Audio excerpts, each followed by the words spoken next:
Ready to go? All So, if right. everybody's ready, we can get started. I'm ready. Alrighty. All right. So, the party decided to follow the trail right away to keep pace with this so-called killer. However, the tracks seemed to vanish, leading them to the nearby town of Targos. Inside the town, the party decided to explore, investigating for any clues that could help them with their hunt. They met an old dwarven lady named Hiln, who had been trying to track down a killer who had a very similar method of murder. While comparing notes, they learned that the man was most likely a sellsword named Sefik, who had been working as a bodyguard for a caravan. The party also decided to meet the town speaker. They were introduced to a somewhat suspicious man named Nerif alongside his bodyguard, Scaff. Nerif traded info with the party, telling them more about Sefik and the caravan he guarded. The party decided to go and interview the current sacrifice of Oriel, while Ragnar stayed behind. Nerif offered a sizable amount of gold if Sefik's target wasn't saved in time. Ragnar agreed to consider this offer. While at the town prison, Brie decided to get more information by conversing with the current town sacrifice, Calvin. Calvin told the party that he believed that the lottery was rigged and that another villager, Hobbs, was the intended sacrifice. Once the party joined back together, they made their way to the caravan to investigate. Bree and Ragnar took a more stealthy approach, while Bran and Ydin decided to talk with Torga, the owner of the caravan. While Torga offered some armor for Bran and Eden's mounts, Bree decided to sneak into Sefik's tent. There, she found a small idol of the Frost Maiden, along with a map to a location near Mare Duoden. That's the lake. With the info gathered, the party decided to set up an ambush for Sefik at the marked spot near the lakeside. They found him tied. They found. Hold on, I wrote this terribly. They found Hobbs tied up, and it looked like he was going to bring Hobbs to the middle of the lake. The party sprang into action with Bree's bardic magic, Eden's speed with cream puff, Bran's might, and Ragnar's clever use of witch bolt and sorcery burst. They were able to take him down. Once the party had a chance to breathe, they discussed multiple options. They knew Nerf had been rigging the lottery, and he clearly needed to be stopped. Ragnar suggested that they keep Hobbs around as a key witness. They would do what they could to investigate Nerf further, and then before the day of sacrifice, they would bring his crimes to the people of Targos. Returning back to Targos, Hiln rewarded the party with several ancient weapons and gear, and Nerif awarded the party with some extra gold for their troubles, with Ragnar using a sigil necklace to fool him. As the party began to wind down for the night, Bree and Eden had a bit of an argument. It seemed like tension was brewing between the two of them. Tally tried to help, but it seemed like both party members decided to table the conversation for another day. But before we pick up on the next day, Brandon, you're taking a nap. And naps are always good for you, Brandon. That's especially my advanced age and state of decay. Nice. Yeah. Sus, but nice. Let's do this, yeah. I wonder what will happen during the rest. All right. As you kind of fall into a unique slumber, you find yourself walking in the wilderness of Icewind Dale. You see broken and aged trees in the distance, and the tundra all of a sudden seems to just get eerily quiet. And as you look in the distance, you see a massive silhouette of a humanoid figure with an owl-like face. A figure that you are very, very familiar with. Do you say anything? What would you like to do? Do I have my weapons on me? You certainly do. Okay. If that's the case, what I'm going to do is I'm going to get my... do I have the buffalo shield on me? The You bison do have shield. your buffalo shield. Right. Okay, so I will have my hand axe out. I'll have my bison shield out. I will approach slowly. Is there anything else around me, like any trees, any hill, something I can actually like put my back up against when dealing with this thing? Because I don't want it Uh, to like do something. there's multiple trees nearby. They're kind of, if you want to kind of like sneak up and get some cover, you absolutely could. Okay, could I make like a stealth check to like see how I can sneak up? Oh, absolutely. All right, let's see here. Stealth. I'm not very stealthy. Scale mail gives a disadvantage to stealth, right? Um, I think. scale mail. Possibly? You think as the DM I would know this. Hold on. Nope. Let's see. Scale mail. It does give disadvantage, All unfortunately. right. So yeah. So let's see. Sad. As long as I can make it with the tree, that's fine. Let's go. 7. Yes. Here's Alright. me tromping So around this thing. you try your best to make your way through the snow, but the what throws you off a little bit is that it is just starting to get blistering cold, and it's almost like the soft like little snow clumps that you're used to walking in turn almost frigid and solid like ice, and as you walk across them there's just little sounds of cracks and little like pieces falling apart as your heavy boots make their way through the snow. You see the figure kind of chuckle and then turn towards you and kind of just cocks its head a little bit and says, All right, I'm gonna. "Oh, okay." I'm backing up. I'm keeping my back to that tree.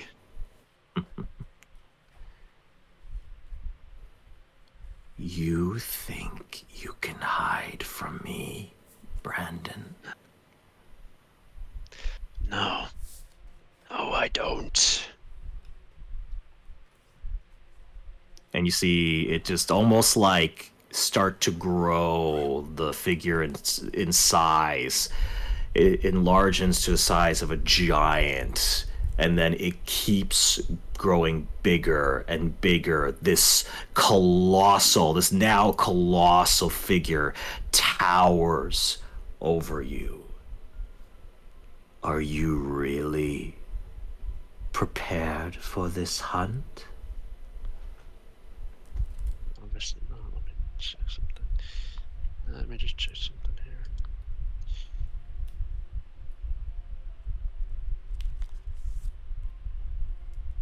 Brandon is going to respond by casting Zephyr Strike on himself. Oh no. Okay. And just going to say, I am now. Okay. I will let you take a swing. All right. Let us see what I can do. Where's my axe? So I'll do that. Go charging up to this thing and take a swing. About to swing 14. Okay. Oh. As you charge with a unnatural speed, this boost of wind behind your back, your cape begins to bellow, and as you charge forward with your battle axe in hand, you jump and slash across the chest of this figure that you know to be the Frost Maiden, and it makes its mark, and a blue ice-like blood begins to trickle. Cool. Can I have it make? Will it make a Constitution saving throw, or does that not apply in Dreamland? Fuck. Now I'm curious. Hold on. Ooh. This will dictate a little bit of things about how much respect. I'm gonna just roll a d20, just a flat d20. Okay. I will say, in this particular moment, in this dreamscape, Brandon, your axe hits true, and it doesn't knock it prone, but it does bring the figure down to one knee, almost to eye level to you. And the figure, the Frost Maiden, looks up and then smiles and says, "Very well." And you see this massive blizzard coming in like a tidal wave hit you and the Frost Maiden, and ice shards begin to hit you all over the place. You begin to bleed profusely from all the slashes and cuts, and as you go to reach to try and heal yourself, you wake up in a cold sweat. I was actually thinking about, should I cast absorb elements to shrug off the cold? You're like, I want to test the waters on the final boss. Let's go. Yeah. I don't want to give you that too much information.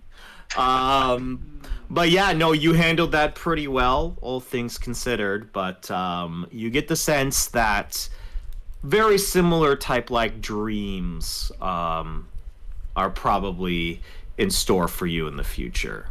But it seems like you've definitely garnered the attention of the Frost Maiden. But with that, we start the next day. All right. So, as I said before, you guys are gonna have a bit of downtime. So we'll I've kind of structured this in kind of like things will happen, stuff to do during like every week and stuff like that. So we can kind of talk about what you guys want to do for the first week. I have a bunch of ideas of what I know you want to do, Ragnar. Yes. But as this moment, the next day and the beginning of your sort of like downtime, trying to like gather information about Nerif, and kind of like, you know, prepare for the new moon where you kind of have to make your move. I guess I'll start. You know what? We'll start with you, Ragnar. What would you like to do for the first week? All right. Like I mentioned, I believe. So there are a few things I would like to achieve. Hold on. I'm just pulling out my character stuff.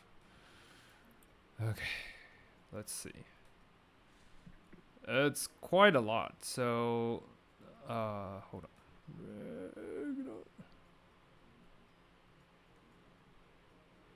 Okay. Wait, where is my... Oh, I think it's here. Sorry. It takes a while. So, for the first week, I believe he will try to finish up his work. I know it takes a long time, but I think you can break it into chunks. Yes. So I'm assuming you want to work on that item you want to craft, correct? Yes. All right. So as far as that process, I guess I'll explain that to you, Ragnar. The thought of creating that particular magic item, like you get really fixated on that. Yes. And I will say, with the gold and the resources that you have available in Targos, you can start beginning that process. So that will just be something that you'll be working on throughout the month. It is going to take pretty much the entire month to make that particular magic item, but you do have the gold and the resources to do it. At least most of them. We'll get to some of the finishing materials you'll definitely need to go and grab. But for the meantime, you can spend about a few hours every day just kind of like you find your... because you each all have like your own rooms kind of all set up. And you kind of like clear the table, and you get a little like small lantern that's free of charge in the room, and you start crafting the beginning stages of this process. Yes. My process will be okay. So I want to ask something first. So usually magic item crafting with uncommon, like the listed, it says 2 work weeks. Does that, how much of a work week, how much days is 1 work week? So here's I know that technically Faerun has different week structures and stuff like that. So here's how I'm gonna rule it, because I was talking a little bit of you about this before the session. I know it says 2 weeks, but I think for this particular case and the gold value of this particular item you're trying to create, it's still going to take a full month. It's still going to take the full Okay. So like 28 until, days to create. Got it. Yeah. Yeah.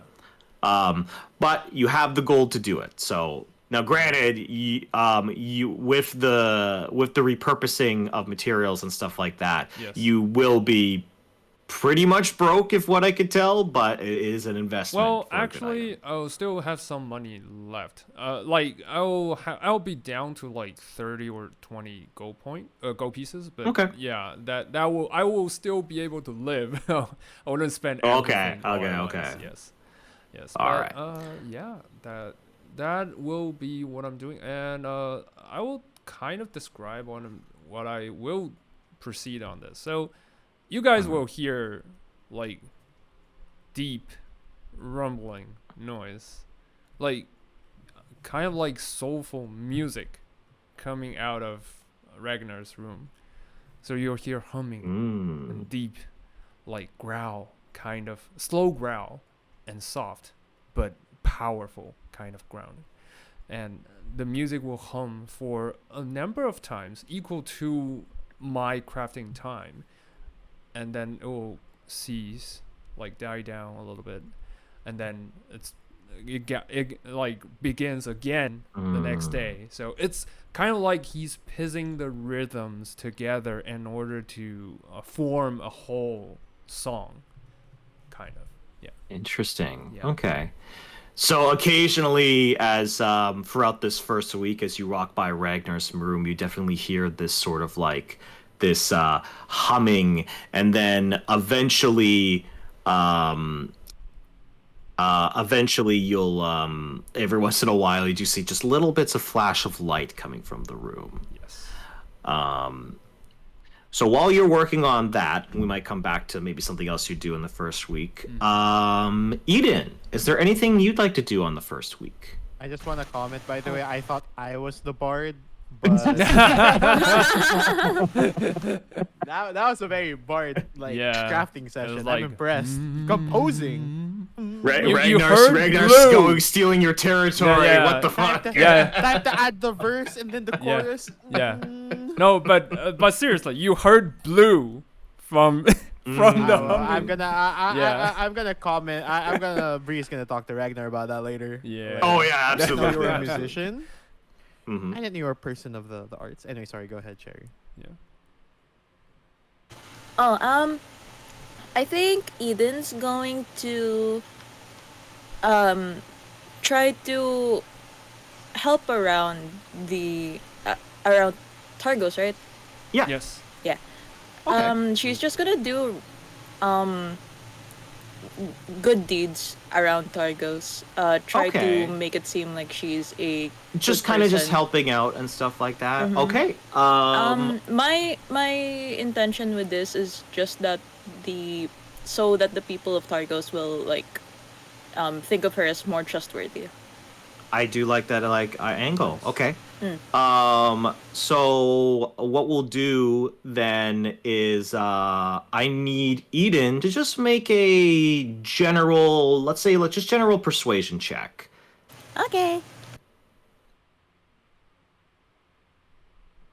I believe. Please trust in me so we can do a revolution later, please. No. Nice.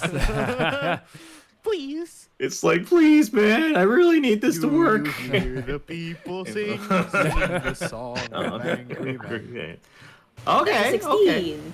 Nice. For the first week, as you kind of like do a little bit odd jobs, helping people around the town, like just with like, the occasional like, quarry or even just like, some like menial labor, people start to come to really respect you, Eden.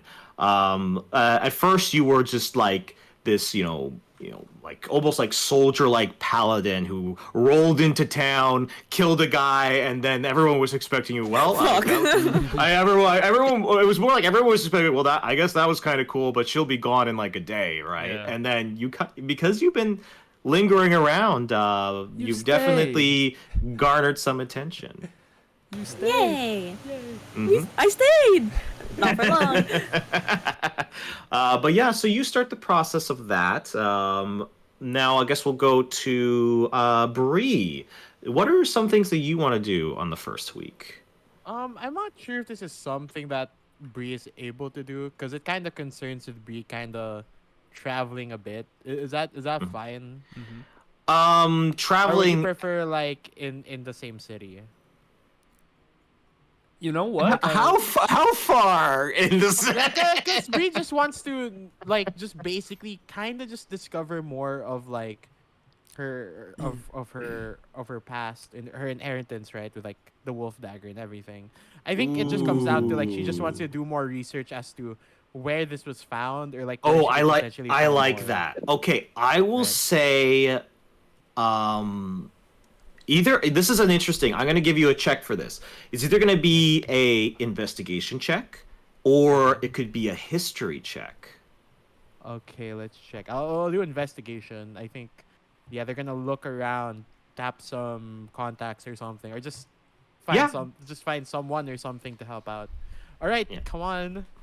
I believe Ooh, 6. I've got an 6. inspiration. I have inspiration. Ooh, you I'm gonna do have spend it. inspiration. I want Now to use this. Nice. I want to use Yeah. this. I want to use this. 50. Oh, Hey. nice. Okay.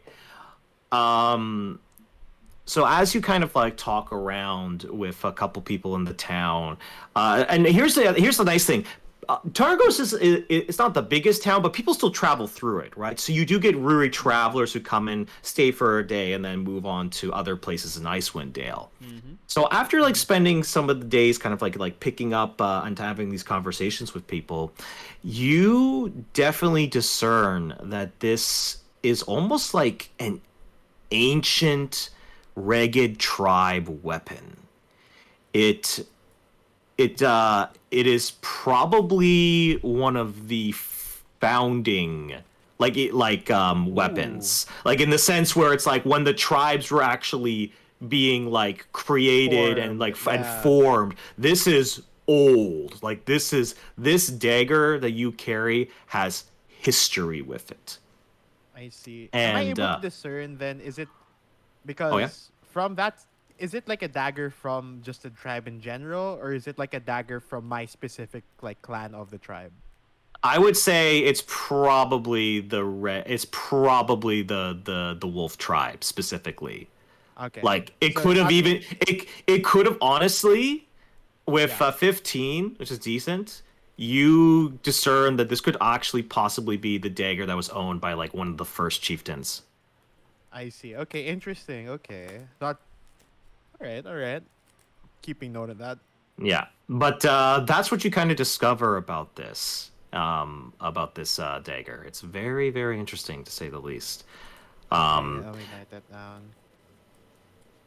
All right, that's it for me. One thing that I will also say, and this is just a flavor thing, occasionally as you spend your time in Targos, you'll occasionally hear wolves howling in the distance because you know wolves travel in packs. Yeah. And every once in a while, when you hear those wolf howl, it's like there's just a small like vibration or like a thum with the dagger. Like it reacts to that sound.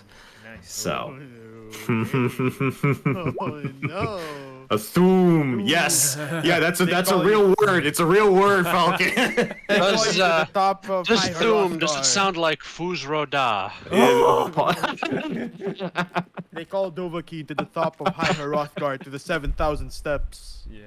I'm just waiting. Yeah, freaking Brie running around, fucking Fusrodawing people into the Apple snow. buckets That's on all I everyone's freaking head. need. Pickpocket everyone. Nice. All right. Listen, I know Oblivion just came out, but goddamn. Alrighty, so Like DM, if you check Ragnar's last name closer, you'll see something. Oh Yes. yeah, no, Yeah. I did see. I noticed Yes. that since the It first was not session. lost on me. Yes. It was not lost on me either. Nice. All right. And so as you kind of investigate the blade, and that's one of the few things that you start this week. Brandon, is there anything you would like to start this week in your downtime? Yes, the ritual for the companion animal thing. Ooh, yes, of course. Okay, so at some point you I have the money. you have well. So here's the interesting thing: no money required, because we're using the new. I have updated your character sheet. Yeah. Right. Right. But what this is that you get the sense that after your adventure so far, you have become a little bit more powerful, and you feel that you could create a bond with Peanut, and he could become a primal companion. Yeah. And what that involves is putting. If you actually look at Peanut's art on the page, it involves putting like almost like tribal-like tattoos with paint onto his like fur. And when you do that, it kind of glows with a little bit of like sort of like druidic energy almost. And I'll kind of let you decide like how would this like ritual like I just like how would you want it to kind of look like? Like describe it to me. I'm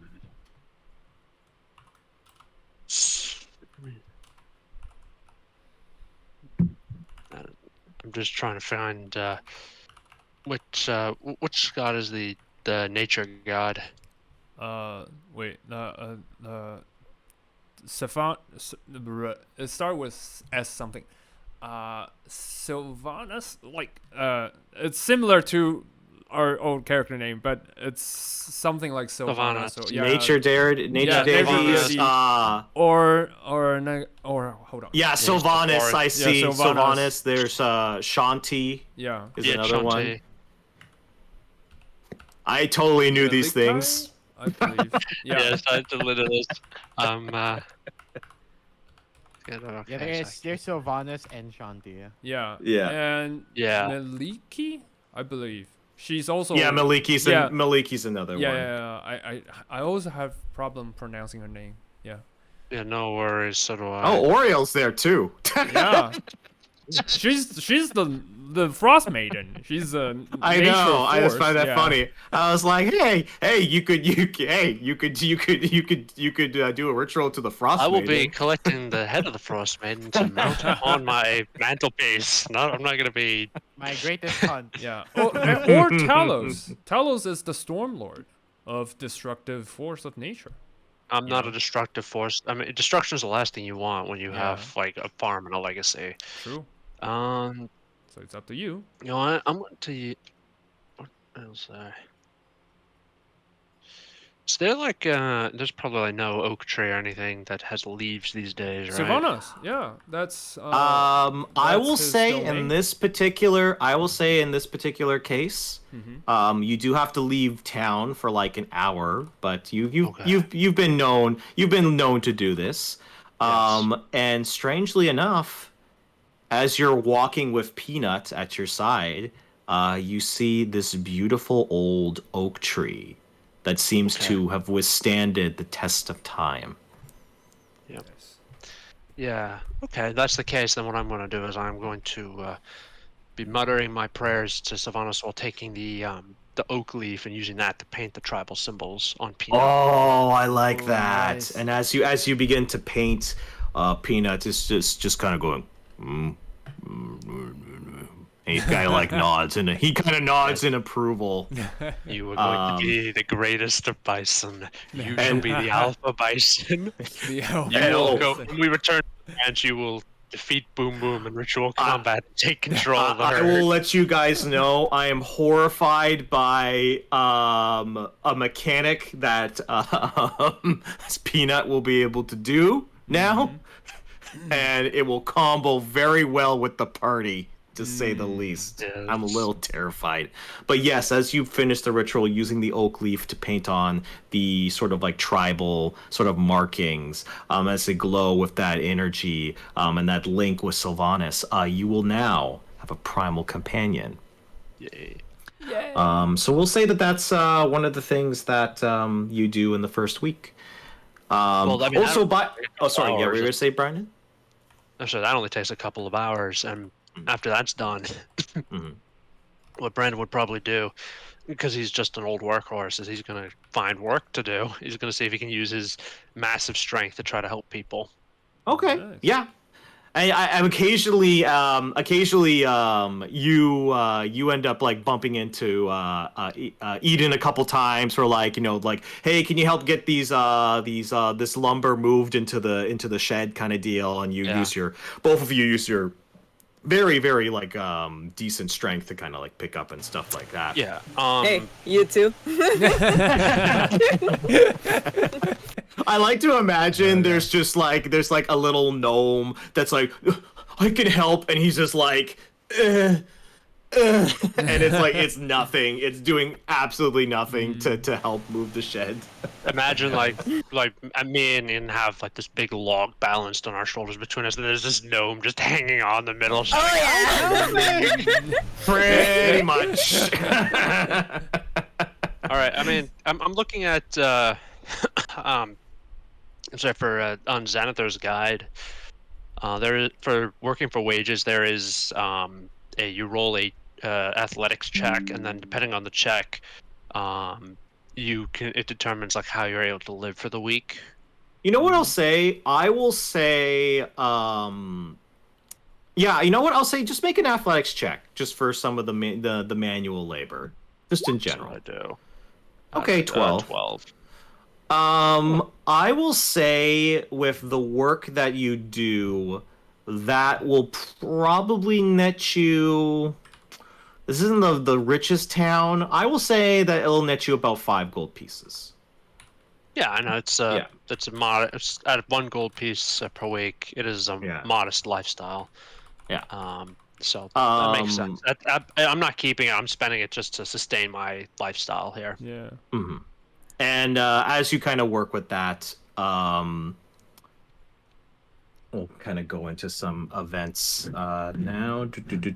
Oh, there is one thing actually before I go into like the events and little things that are going to happen throughout this first week. Ragnar, I know that one of the things you wanted to do was investigate, correct? Yes. Okay. You know, I have 2 things I want to investigate, so I will let you decide how well they go. So. Okay. Actually, 3 things. The third one is The third one will be very difficult to do, I know, but because it's not I don't, out of the realms of. Yeah. But the first 2 that I think you sent me are possible. Nice. So because one of them's investigation and one of them's actually research. Yes. So do you want to do the investigation this week, or do you want to do the research this week? I will actually research first, because research can also extend to investigation, like to gather information regarding that. Gather information. Yeah. So, all right. So, I will say one of the more interesting things about research is that you do need a library. Yeah. And the interesting thing is that there are no libraries, but there is a study with lots of books and lots of things that you could use at your disposal. And you also learn who owns that study. Oh, Nereth, right? Is Nereth. However, you're good friends with Nereth. Yeah, you did that. And he seems to be more than willing to let you use this study to your disposal. So what I will do is that I will say, if you want to research, well, why don't you describe what you're researching first? All right. For the others, it just seems on the surface that Ragnar is studying stuff about, lores, about Icewind Dale, about legends. The past, decades, the past centuries, actually, or even hundreds of years before. But if you connect the dots, like usually these sightings are either magical or were inhabited by magical beings. So yeah, that's what the others will know on the surface level. For Ragnar himself, he's eyeing on especially those lores about dragons, about magical substance, the crystal shard, The Shardolin. Yeah, the Shardolin, the crystal shard. Yeah. As commonly known. Yeah, and about how the Arcane Brotherhood have been like working throughout the years, because there was always sightings of them. May not know the full picture, but by connecting the dots, you will know. You might be able to gather some information. You'll know what they are trying to achieve. All right, so this will be your first work week of research. Yes. So I will say I need you to just make an intelligence check. All right. Just an intelligence check.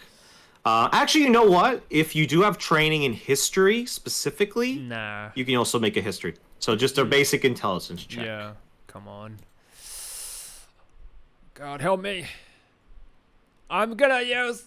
I already rolled, so yeah. You want it? Well, if you want to use luck, I'll allow you to lose luck if you want to. I'll use luck, but how? That means it's not the old luck. It's the new rule. So come on.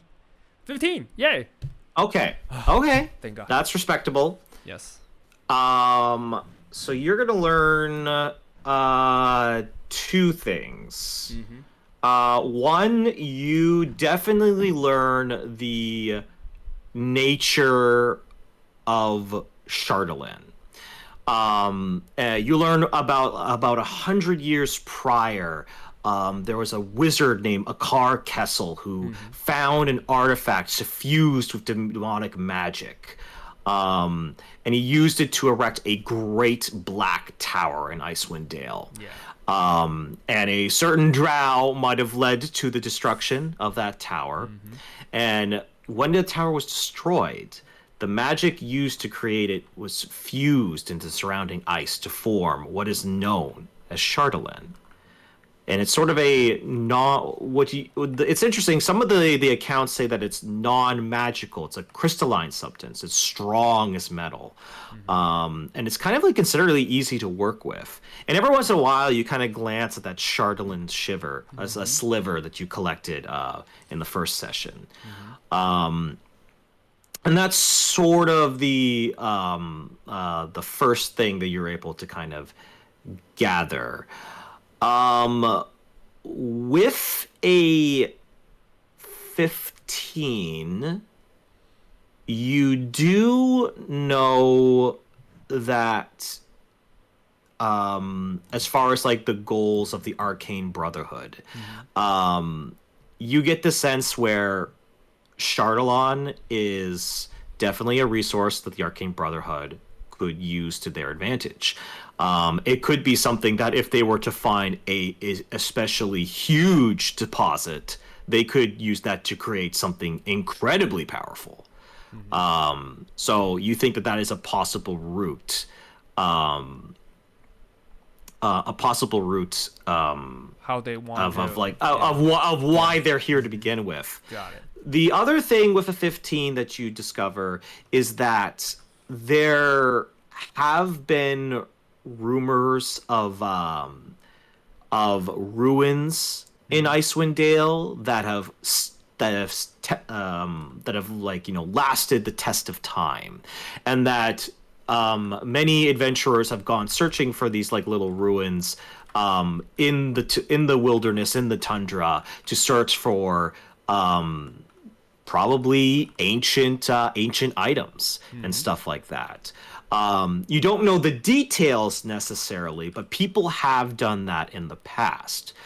You do consider the possibility that you might be able to maybe when you go to the Bryn Shander, the biggest town of the 10 towns, there might be a possibility to investigate a possible ruin that you could explore. But that's what you're able to discern in those that first week. Okay, so the sites, I don't know the specific location, but I know if I go to Bryn Shander, there might be one there, right? Yeah. You think that after all this Targos stuff is taken care of, going to Bryn Shander might be a good place to get some more detailed information about some of these ruins, like a map or something like that. Okay, and that's where Korra's son Hewer has gone to, right? Was it? I think he was hitting in that direction. Yeah, because I'm not too sure. Like, wizard name, please. Do you mean the first wizard, Eden, that we meant in session 1, or The one who created the Black Tower. yeah. Kessel. Kessel. Here. You know what? Yeah. I'll put the His name. name is Akar bit, Kessel. Yeah, it's a little bit hard to pronounce. Akar. Yeah. Yeah. Okay, thank you. No problem. I highly recommend you go read the Drow series. It's amazing. Just saying. He's in there. Oh. Yeah. Okay. It's like, there was a bard that came by. His name was R.A. Salvatore. Yes. And he wrote a billion books about this guy. Yeah. Much like Volo, but this guy just focused on, Dritz. Yeah. That's all. Homo. Yeah. But as you kind of work on that, second thing. I was yes. like, I mentioned before, dragons about their layers. So do I? Not this No week. knowledge. Okay. I would say if you want to continue investigating and researching like the dragon part, that will be for next work week. I think for this work week, discerning the specific details of Chardalon is a big step forward in your journey. Nice. For sure. And it helps inspire me to go to magic crafting more. So more lyrics. After discovering that useful information about the Chardalon, like that fire that kind of drives you lights again, and you are just back in your room, and every once in a while, Brie, as you're kind of walking by, you do hear the low humming, the soulful hums from the room again. Right. I mean, but it's busy. I'm not gonna bother. but near the end of the week, however, you do see Ezrin kind of wishing to speak with the party. Okay. So as you kind of go sit down at the tavern, Ezrin, he's been kind of looking at his book, and he kind of he looks a little bit sad, but he does approach, and he says, well, I've been doing a little bit of thinking, along with some signs that I have received from my patron, and I'm afraid I must depart, at least for a time. And he kind of looks at you all, and he says, they send me signs, and I am needed elsewhere at this moment. And he kind of looks at you all, and he says, I will be making my way, but I won't forget you, and if I can, I'll make my way back to you all. Well, whatever endeavor that you're dealing with, Ezrin, I do hope that you are safe. No. He nods with respect, and he kind of walks over to you, Brandon, and he does say, you know, Brandon, you keep Peanut safe. He seems like a good sort. Will do. And he gives a nod to Ragnar. Yeah. Maybe keeps his distance a little bit. Yeah, Ragnar just nods back. He knows someone's on a mission. The look, so he's not gonna stop the guy. Yeah. The last thing that he does is that he walks over to Eden, and I'll grasp his arm, the way that shaking, but holding it onto the arm. Yeah. Oh, okay. Yeah, that kind of clasp shake, and he gives you a hearty smile. And he does say something to you in more of a whisper, that's more of a message to you. And he says, stay strong, stay stalwart. They will need you. They will need a compass so that they do not get lost, both inward and out. I'll look at him eye to eye, and with this, he'll know that this is a promise. I will guide them. He nods. And he is going to make his way out of Targos. He has... I'm sorry, how do you spell his name again? Ezran. Ezran. I will... E-Z-R-E-N? E-E-N. It's 2 E's. Oh, 2 E's. Ezreen. Ezreen. You know what? Actually, no, that doesn't make any sense. Hold on. There we go. Yeah, E-Z-R-E-N. I was like, Okay. Ezran. Yeah. Ezran. Got it. Yeah. But he is going to be making his way to go do some stuff for his patron. And he might show up later on. You don't know. But he does give you all a respectful goodbye. All right. Also, one of the things I will also mention during these like little like segmented weeks, if there are any like inter-party like conversations you want to have or something like that, feel free to like intervene or let me know like, hey, I want to go talk to this NPC or I want to do that during this week. You can absolutely do that if you want to. Just so that everybody's aware. Like, I'm not saying like, you have to do only one thing this work week. Like I'm not gonna be limiting anything like that. Like, yeah. No. Is Hobbs still in town or no? Hobbs is where you left him. Yeah. You want to go and see Hobbs? We hide him somewhere safe by the side of the lake. So yeah. Yeah, I mean, if you want to go check on Hobbs, absolutely. You know what? I will say. Okay. I would say, when we finished the fight, my bloodline got a little bit stronger. So, I think I'll be the best person to do this, since I can disguise myself. And the last thing we want is have the dude just got exposed. It's not the time yet. So I will go make sure I don't have any tails, and then I'll cast Disguise Self on myself and just turn into completely different dude. Yeah. Okay. Yeah. I do like that. I will say, as you kind of like cast, it's the Disguise Self spell, yes, correct? Yes, it's the Disguise Self spell. So yeah. And it's like kind of like take the form of just a generic wary traveler, winter clothing and all. Yeah. I will say make a stealth check with advantage. Thank you. As you leave to go and check on Hobbs. Stealth. No. I'll use luck. I'll use luck. You're gonna use your last luck? Okay, sure. Come on, I have advantage. Yes, 22. Thank God for the advantage. It's a 1. Holy shit. All right, well, you still have 12. Okay. Yeah. So it's a 22 now, so. No. You had advantage on the first roll, and then the left roll is the luck roll. You don't luck into advantage. Okay. All right. Yeah. I'm making a ruling on that. You're not lucking into advantage. Got it. The four dice. Damn it. All right. As powerful as that may be, I'm putting my foot down on that. All right. The god denies. All right. I'll take it. But I will say this: as you begin to leave and go check on Hobbs. Let's see here. Ydin. Oh. You are kind of like doing what you usually do, like you're doing your like helping out, and like the town is really starting to kind of like respect you, all the little work and jobs you've been doing.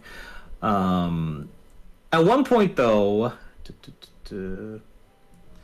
give me 1 second. Take the time.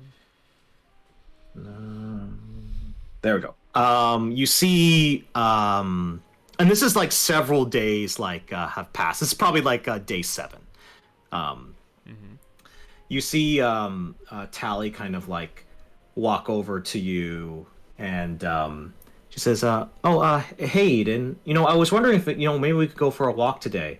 I was actually gonna like hit the market and get some food, and I wanted to try actually cooking something for the group. That sounds lovely, of course. I'll protect you. Thank you.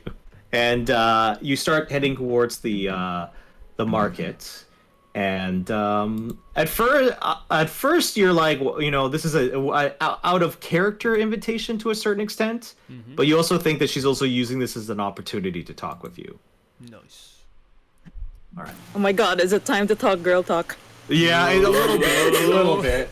Nice. But as she kind of walks, like looking for like the what little food there is available, she says, well, while we're looking for something to feed the group, I just wanted to ask, are you okay?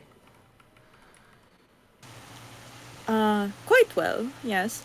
I am keeping myself busy, helping around the town, fulfilling my own happiness through seeing other people's smiles, yes. What about you? I'm doing okay. I just wanted to check on you because I know all those days ago. I know you didn't say it was anything, but when you yelled at Brie, I could see you were very upset. You have a very kind heart. Didn't notice that that quickly. Well, I suppose it's not that quick. If I'm shouting, it really is nothing. Just a sort of I suppose misunderstanding between the two of us. Or rather, something that we can't see eye to eye on, and it's simply that we need to, I suppose, agree to disagree. Nod, nod. Okay. And she kind of nods for a little bit, and she says, I haven't also decided how I feel about, about her. I My God, can we shit talk? I feel like, oh wait, we can shit talk Brie. She does kind of like think for a moment, and she kind of thinks how she wants to word it. So, I don't know Hey guys, what are you guys doing here? You know what, Brie? I'm gonna say make a perception check. No, I'm not there. I'm not there. You're not there? I'm Okay. I did have the thought of you. I did have the thought of you lingering about, trying to like eavesdrop on this. No. She wouldn't even eavesdrop. She would just be there, and then she's not the type of person to do that. No, feel free to keep going. I'm joking. So as she continues, she says, I don't know. Maybe she has a reason to kind of be distant. I don't know. It makes me think of like, well, it makes me think about like my family and how much of a disaster that was. If you don't mind me asking, how much of a disaster was it? She kind of like is fiddling with some of the like food as she's kind of like at the marketplace checking for like bruises on the fruit and stuff like that. Well, I didn't really get to enjoy much time with them. I was very young, but many years ago, my brother got sick. We were traveling between the 10 towns at the time. The doctors tried to help, but the fever took him. And my mother, she couldn't handle it. And she kind of like quivers a little bit, but this is a moment of vulnerability between you and her, and she feels comfortable to finally start talking a little bit more about herself. She walked into the wilderness, and we never saw her again. It's a lot. It's definitely a lot to come out all at once. How does Ydin does she let her continue, or is she gonna interject? It's up to you. Eden's really bad at hiding her emotions. It's just seen plainly on her face that it's like, oof. Yeah, you're taking damage from this conversation. Fair. But like she, like holds out a hand to like try to, like invite, Tally to like, yeah, just some comfort, right?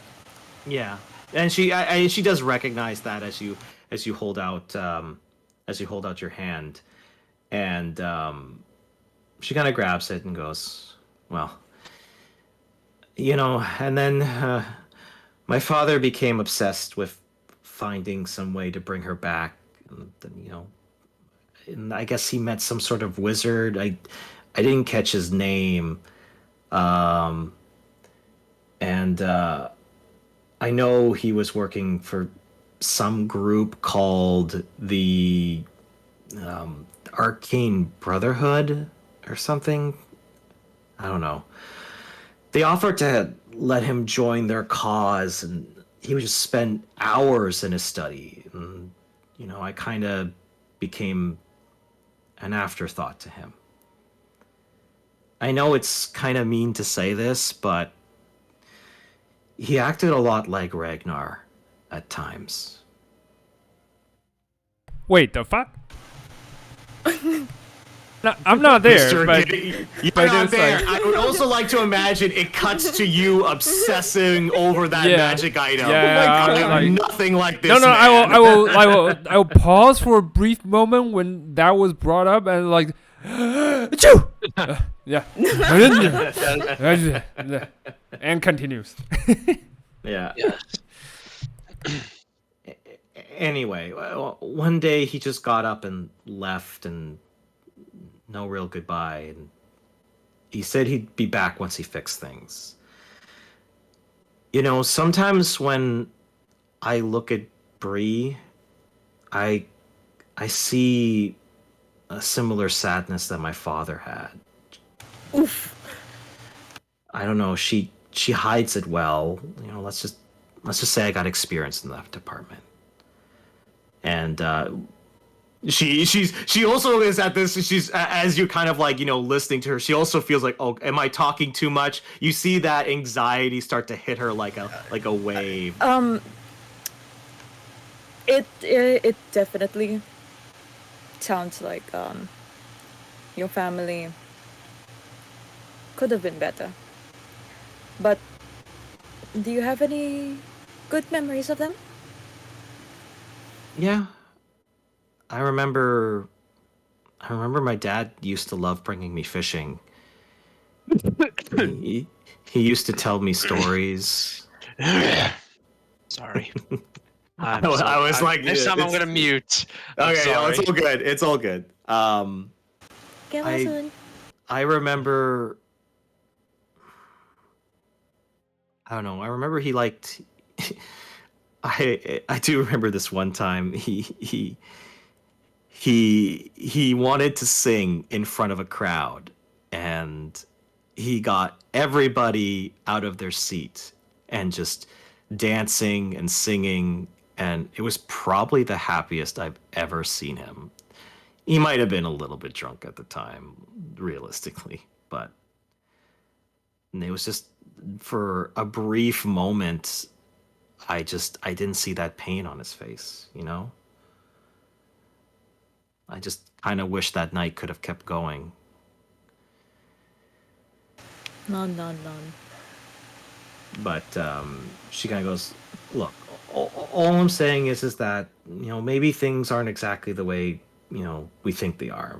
Maybe, she doesn't have the courage yet to, open up about that kind of stuff.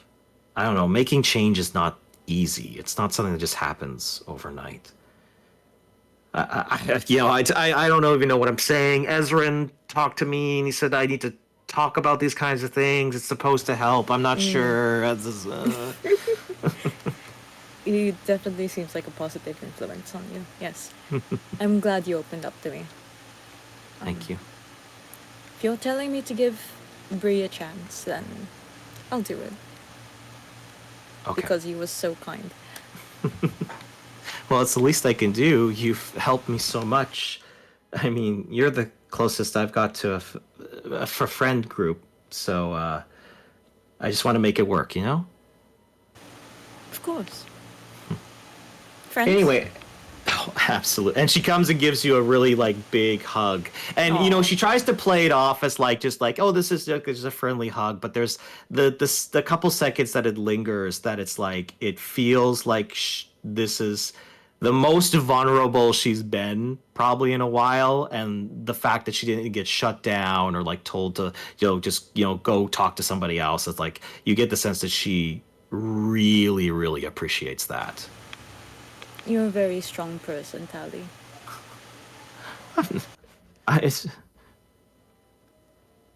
Thanks. But you can lift. I saw you and Brandon lifting those logs. I've got a long way to go to be able to do something like that. I can lift more. I can lift your groceries. Let's continue.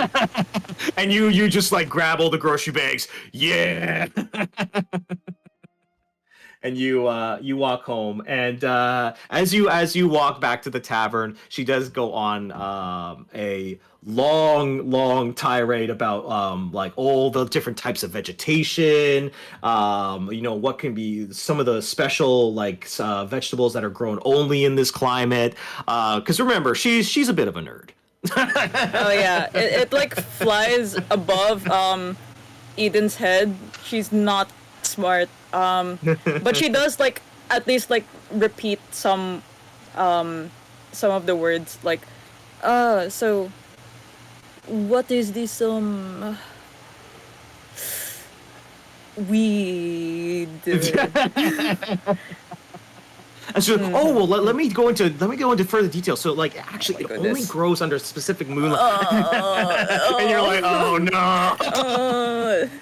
Okay. Can we go back to the trauma?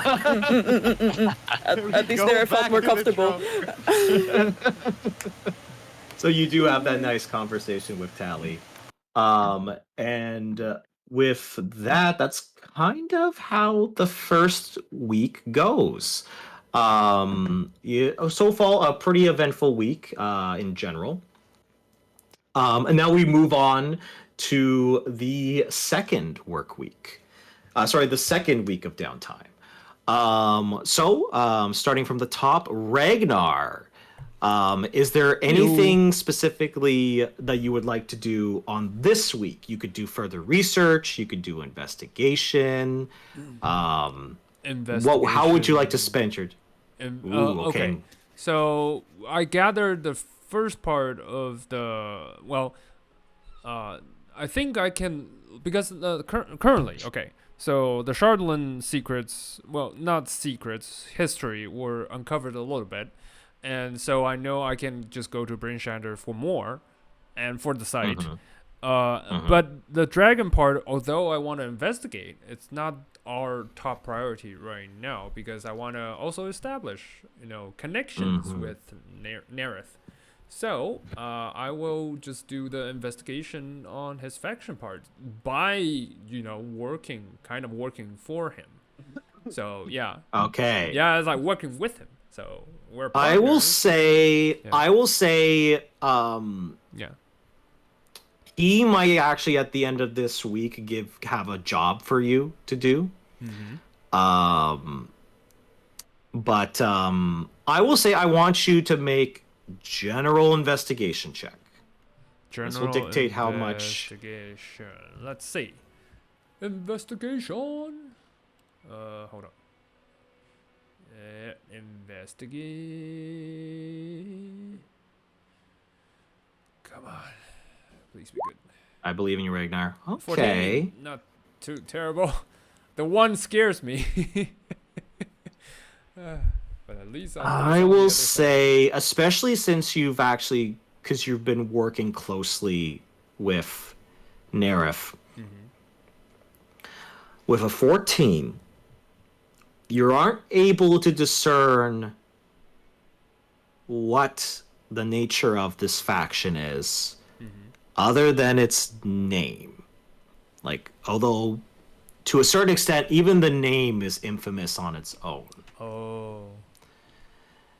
You get the sense that after spending a week going through town, talking about Nerif, and talking like trying to discern details about Nerif and even Scaff, right? His bodyguard. Yeah, and more. Like You if they have more, so yeah. you get the sense that they may have ties to the Zentrum. Holy shit! I kind of expected it, but it's awesome. Okay. Okay, so That's not good. for those who don't know, the Zentrums, they are a notorious black network Mafia. of evil doers. Yeah. Yeah. So, Now, as far as Ragnar knows, Ragnar has the Yeah. basics. He knows that they're kind of like a black market mafia type like group, but he doesn't. With that investigation check, you don't know any more of the rest, nitty gritty, details, and you don't know why he's here. You just know that he has probably got ties to the Zentrum. Okay. And one thing that does actually probably kind of like connect the dots a little bit is that where he's getting so much money from. Like, because when he dropped that bag of 400 gold, that was like... Yeah, that's not small money. That was not small money for what you can see is a small fishing town in the middle of Icewind Dale. Yeah. So you definitely do connect the dots there. Okay. That's a little bit apart. So also because I Yes. do the groundwork, by just investigating, not just by asking around, I actually work with like his men for small tasks. Do I like kind of first figure out how many of the others besides Scaff, besides him and Scaff, how many others does he have in his direct control? Because I would say with a 14, Scaff is definitely working for him. yeah, You think that there might be 2 other people who are working in this town for him. You've gotten the sense like he's had because he's a town speaker. Yes. And he's had sort of like behind closed doors meeting with at least 2 other people that you get a vibe from them that they're not just regular townsfolk. yeah. Right? So his agent probably. Probably agents. But you've only seen 2. Okay. But that's also you've only seen 2. Yeah, I know. So Do you don't they have know a name? if he might have more. Their names. You're the 14. I might not know. I might just know their faces. But I would honestly, their names are Garth and John. Garth. So I'll put And Garth John. and John. Garth, John. Nice. Okay.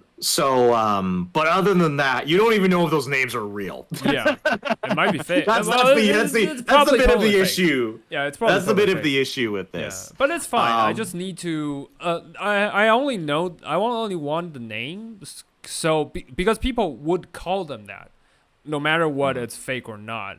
They use the alias for a reason. So once I called out, the townsfolk will know.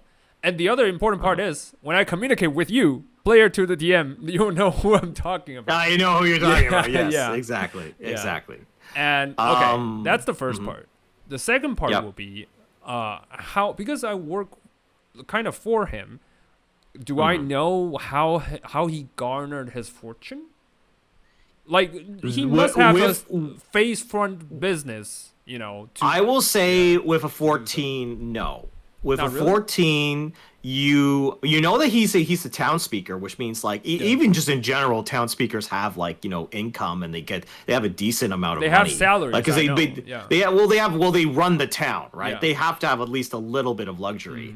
But with a 14, it's hard to discern like does he have like any secret businesses that he's running? Okay, got it. Is there any other behind closed doors deals? You're not quite sure. With a 14, I don't- it's I'm not looking for that. quite enough. Yeah, I'm not looking for that. I just want to know like the front. So with a 14, I might be able to know because I kind of work for the guy, right? I just want to know like because based on the job I work for, do I know what his front business looks like? Like maybe he collects money from the others, or he do. I will say occasionally, because here's the thing. Mm-hmm. He's willing to have you work with him, but he still doesn't 1,000% trust you. Yeah, I got it. Like, yeah. So one of the things that you do as far as working is that you and Scaff have walked around town basically collecting like tithes, essentially. Okay. Like taxes from the townspeople and Got stuff it. like that to help reinforce the walls and the fishing boats and stuff like that. Okay. So you do a little bit of that. You do think that there are possibilities that he could be taking bribes from certain people in town. Okay. But you get the sense that he is being very careful as to not letting you be part of that. Yes. So I will say that is what you're able to Got glean it. from that. That But is all I you need do for now. you do another very useful discovery, and more importantly, very useful information that you could use when you do confront him. So as you're kind of working on that, Brie, what are you doing on this particular week? I actually have one specific thing I want to do. Nice. While I could further research into the dagger, I think something else comes a priority to Brie, where now that she's properly looking into her past and trying to remember her past life and like her first memories, or her first lifetime memories, she's going to start like going around town, or like I'm just gonna purchase like a book, right? Like a journal. Okay. Right? Okay. How much would that cost? Like I just want to buy like a big like journal Binder. to write down. Yeah. Binder, We'll, yeah. we'll call it 1 silver. 1 silver. Okay. With that, she's gonna do like the very excruciating task of trying to write down her memories from the very beginning. She just always remember. It's not gonna have actual any benefit or anything, but it's like for the future Brie who might live for another 100 years, right? Might need this book to remember her origins, right? So she's gonna start writing that, and to anchor that, actually, she does get a sense of familiarity with one of the family members from, like her past. And weirdly enough, I think Bree's gonna go to like Brandon, right? And Okay. just kind of ask, hey, can I accompany you for like the week? And like she's not really gonna help. She's gonna be there and start writing stuff down and using like Brandon's behavior as a means to sort of remember, like, the family member I'm talking about is like her father, right? That she barely remembers but feels a sense of familiarity with Brandon. If that makes sense. Yeah, that makes sense. I mean, Brandon's not really doing much. He's just going back at it again. Yeah, so he would like just walk up to you and just say, like, Oh yeah, and I mean, he just like when you watch him work, you just get the sense like he's got to be busy, you know. He's got to feel like he's got some he's doing something. Yeah. So I mean, at some point of the week there's just a conversation where Bree's just says, Brandon, you are quite busy for your age. Yeah, don't I know it? Just he's gonna look a little thoughtful for a second as he's lifting these giant bags onto a cart. Yeah. And and says, like, I'm an old man. My best days are behind me. One day I'm gonna die. I want to make sure I leave something worth leaving behind. As you've mentioned before, that's the reason why you are out here looking for the Frost Maiden, so that your farm is passed on to your descendants, your son, your grandsons, and further on. He's just going to say, yes, but there's also the fact that we've suffered under the Frost Maiden for years now. That is true. Although I do remember a time before the Frost Maiden, although the memory is quite hazy. I remember a time before the Frost Maiden, and I'd like to go back to that if possible. Even if it's impossible to go back to it, there's a future There has to be a future where the Frost Maiden doesn't threaten the people of this land anymore. Well, I think that future will eventually come to pass. I don't think anything stays eternal. And say, no. Yes and no, I think. Yes, things change, but they don't just change in a vacuum. If they remain, if nothing else happens, things will remain the same. Something has to act in order to change. Why shouldn't it be me? A lot of knowledge and wisdom comes with your age, and I feel that despite the centuries I have lived, you're much more mature than I am, Brandon. And say, age. Years are not living.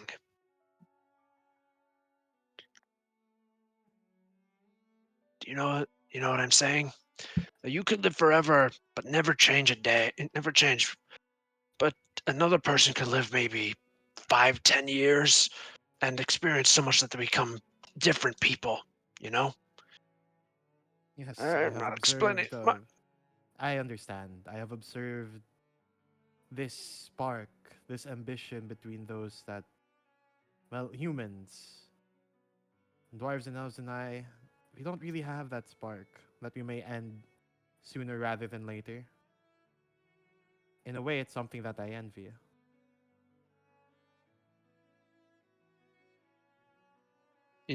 Brendan's gonna think for a moment and say,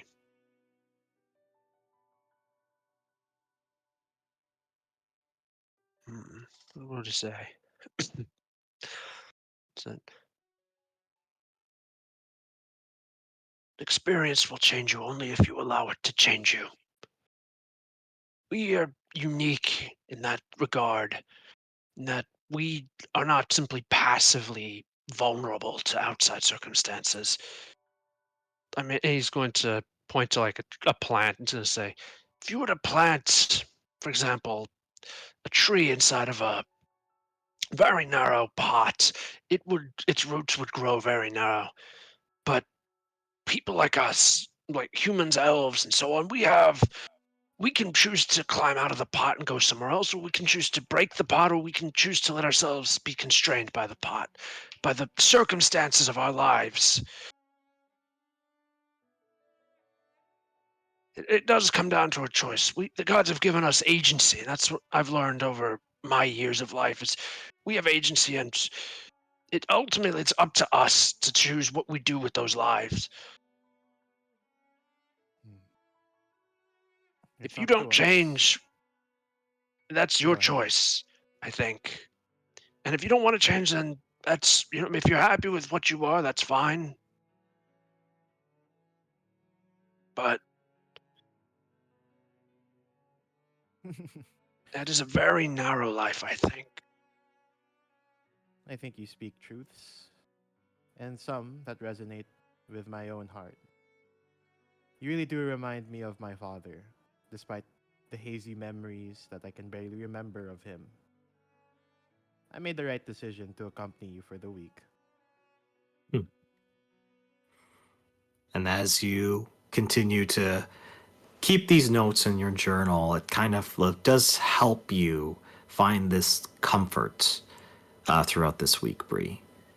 And Brandon, you feel a little bit of pride, giving this wisdom from the perspective of your age, of your experiences in the Icewind Dale, being the head of a family. And as you think of your family, you do see a little halfling kind of approach you, Brandon, as you're finished with this conversation with Bree, and say, are you Brandon? Brandon Snowfeld? Snowwind. Snowwind. Yep, that's the one. And he goes, here you go. Enjoy. And he hands you a letter, and it is stamped with the sigil of your family. Ah, crap. All right, I let's kind have of a look and see what asked. it says. I asked Brandon, it's like, You received a letter from someone. He says, yes, from the family. This is not a Oh. good sign, I think. Why do you And think so? No, like why do you think it's a bad sign, Brandon? Says, because I entrusted the ranch to my family. And I don't think they would contact me unless something has gone horribly wrong. Oh, then you should find out what has happened.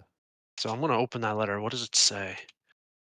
You open it up, and that anxiety that you are expecting as you open up that letter, and you see inside is a very, very short message, and it is from Cassidy, your firstborn. Okay. And she basically says, "Hey, Dad, just checking in, hoping that you're doing okay." Um, and you think that it's some like disaster, but it doesn't really turn out to be that. She kind of goes into detail, just saying like, "I hope you're doing well in your travels. We miss you every day." Carson broke his leg again riding one of the axe beaks like he usually does. Um, uh, and he kind of goes. She kind of almost like gives you like an update on all of your children. Talking about like Sawyer and Sean apparently almost lit one of the barns on fire trying to pull a prank, which they definitely got a scolding from. But it's not like the disaster that you were expecting, so you do take a sigh of relief. Here's my question. Mm-hmm. How did Cassidy know exactly where to send that letter? Honestly, you kind of think about it, and number one, you do stand out a little bit, and you have been here for several days, right? Yeah.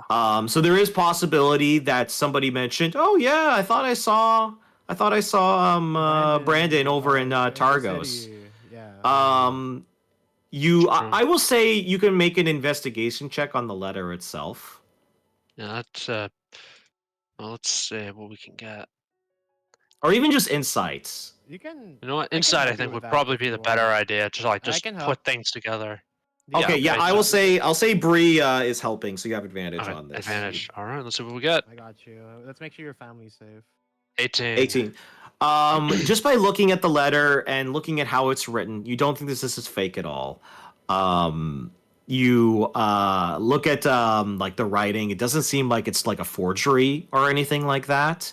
Yeah. You think honestly she might have with it, especially with an 18, especially with Brie kind of like helping look at the letter, you get the sense that maybe she was just taking a chance and just hoping that you'd get this letter. Because remember, it's you also have to think of it this way: it's very hard for people that don't have the magic like spells to communicate messages across far and wide to kind of like get information to each other. Right. So sometimes this is just like the best way to do it. Yeah, I know. I understand. So that's why Brandon was like curious because he knows he's remembers we killed that Frost Maiden guy like a couple weeks ago. So he's wondering if maybe the Frost Maiden is getting some people to go out for revenge. And then there's the fact that he had his dream where he hit the Frost Maiden in the gut. So he is. He's can you on really blame him? alert. I don't blame you for coming to that conclusion. Absolutely. Yeah. No, that makes sense. All right. But also, like, didn't we when we killed the cold heart killer, the other group that he was with? I think you sent them to your ranch for an upgrade of your bisons to give them armors. Yeah. Right. So, we'll talk about Torga later. Yeah. What I'm gonna do actually is, is the halfling still nearby? Ooh. Yeah. What's that? Okay, cool beans. How much will it cost to get this guy to take down a letter and deliver it to my ranch immediately? I mean, if you give me like 2 gold pieces, I might be able to do it for you. Brandon is going to say, "I'll give you 4 if you make it. If you go at top speed." Absolutely. Dude is just gonna since dash. I already was writing down in a journal, Yeah. I just hand my quill and my paper straight to Brandon. Just All right, yeah. Nice, Brandon I is like just that. gonna write it down to Cassidy and just say, like, very quick, just like a very quick a very quick letter. It's like, Cassidy, got your letter. Things are doing fine. Expect a caravan if it hasn't arrived already.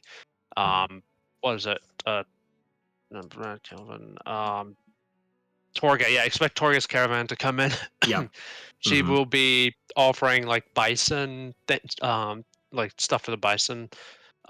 Do not like answer the questions about like the bison, but do not answer like any personal questions about the family or something. This is Okay. strictly business. I suspect there's something with her, but I can't prove it yet. In the meantime, keep your guard up around her.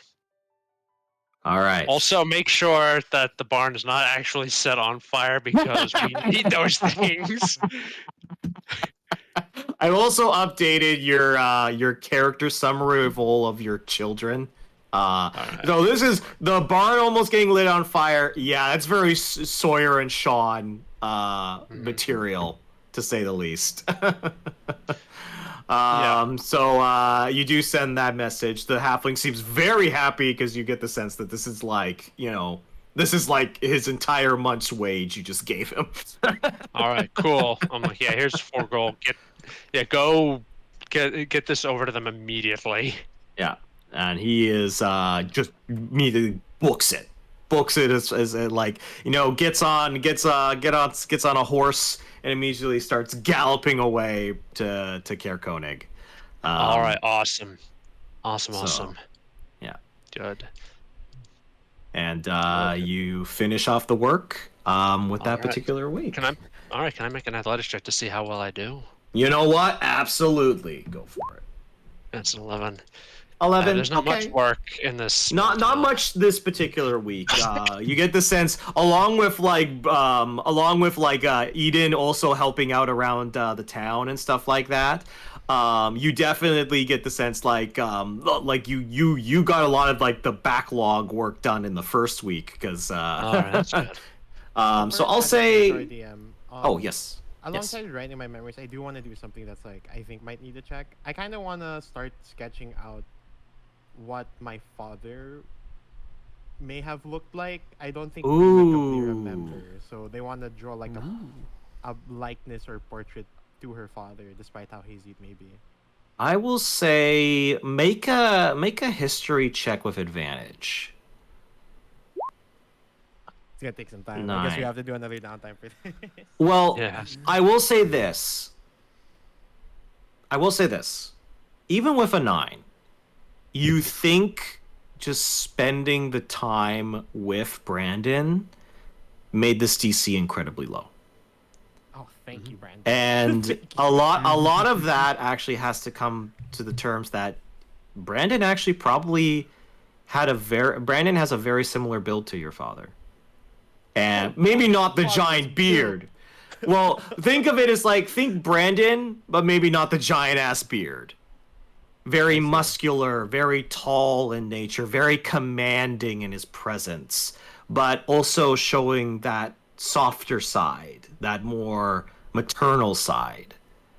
So you are able to kind of get the foundation of a really good sketch. And some of those memories kind of come back to you a little bit. Great, thank you, Brandon. Doing me a service, thank you. I was thinking like if you had just done this by yourself, I probably would have made the DC a little bit higher. But I think it's very appropriate that this DC is quite low considering Brandon is nearby. Right, yeah, that's it for me, really. So Okay. So as that begins to wrap up, let's see here. Don't mind me. We'll do this music.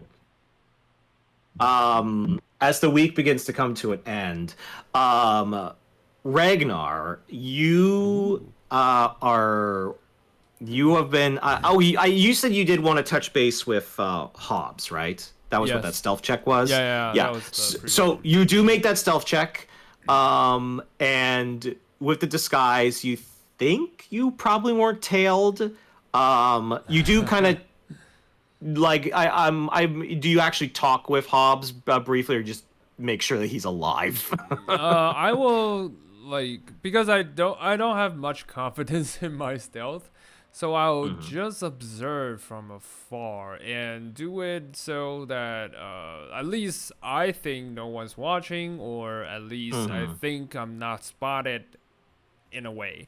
So either hide in the trenches, or going out of town, because it was outside of the town, right? Yeah, it was outside of the town. So it was northward. Yeah. Northward. So I just pretend to be, not travelers, but pretend to be pedestrians, just going out of town for business and stuff, and then just, use that disguise and make sure I'm not following the forest, and then I just, hide in the forest to see the dude if he's alive and if he got some contact, by strangers. I will say, just even passively observing, the gist of what you get from this is one. Oh, by the way, if you actually look on the page, I have pictures of Hobbs and Calvin now. Ooh, okay. Which one? Because so Hobbs looks like this. Oh, okay. This Hobbs. Guy. Okay. And this guy is Calvin. Ooh, okay. And Hobbs seems very miserable right now. You get the sense Hobbs what are you talking about? What are you talking about? Don't send those messages to me, Falcon. I'll drop a meteorite on you. I'm sorry, just for our foreign friends who probably don't get the reference. Calvin and Hobbes was an old newspaper comic strip that ran back in the 1990s. It was very famous. Ooh, Don't worry about it. Seesawing between childish antics and surprisingly deep philosophy. Okay. Oh, Calvin was a C. Okay, interesting. Yeah. I was wondering if anyone would get that reference or not. So well done, Falcon. But yes, so Hobbs looks very tired. As you can tell, he's used to being in a relatively warm house with a heater, and he is in a tent next to the lake fishing for trout. And he has been doing so for the last we left 2 him weeks. some rations, right? But not... You did leave him some food, but he also kind of knows the plan is to come back in a month. Yeah. But he's also miserable. He's also me being out in the cold for a month really sucks. And he's almost looking forward to that new moon. He's bring that new moon so I can get the hell back into town. All right. I'll message the dude saying, "Don't be afraid. I'm Ragnar. I don't want to expose you, so I'm a little bit far away. I'll leave you some rations." I continuously use the message, just saying. No. I'll leave some rations besides the forest and some clothes if you need it, and just be careful and watch out for anything. Yep. He kind of looks out a little bit, trying to spot you, but he's no ranger, so he ain't spotting you. But he kind of nods. So I'll say, for the purposes of this, you do bring him some food. And I'll just say I bring him 10 days of rations. Just when he's in an emergency, he can eat those, and clean water so that he doesn't, and some some stuff I have, and some clothes. That's it. Yeah. All right. So as you kind of work on that, we will go to the next little thing. I'll say, Brie. I'll say you are walking around town. You're still sketching in your journal, trying to collect your memories and stuff like that. And as you're kind of doing that, you see what appears to be, you hear kind of snow crunching. And you hear the bark of a dog over the whistles of the wind. It's like a wolf-sized sled dog with light gray fur, kind of running towards you, dragging a broken leather harness behind it. Oh, I'm just going to It's running towards me, right? I do want to stop it, so I kind of want to step out of the way and then kind of like expertly kind of like tug on its broken harness and try to like, like how Train Your Dragon you just scratch a particular part to get them down. Yeah. Okay. Yeah, Okay. that's what I want to do. Rather than brute force it, I kind of just want to, like scratch it somewhere or touch it. Yeah. So you kind of like stop the dog, and the one thing you notice is the dog has a collar, and the collar just says "boy."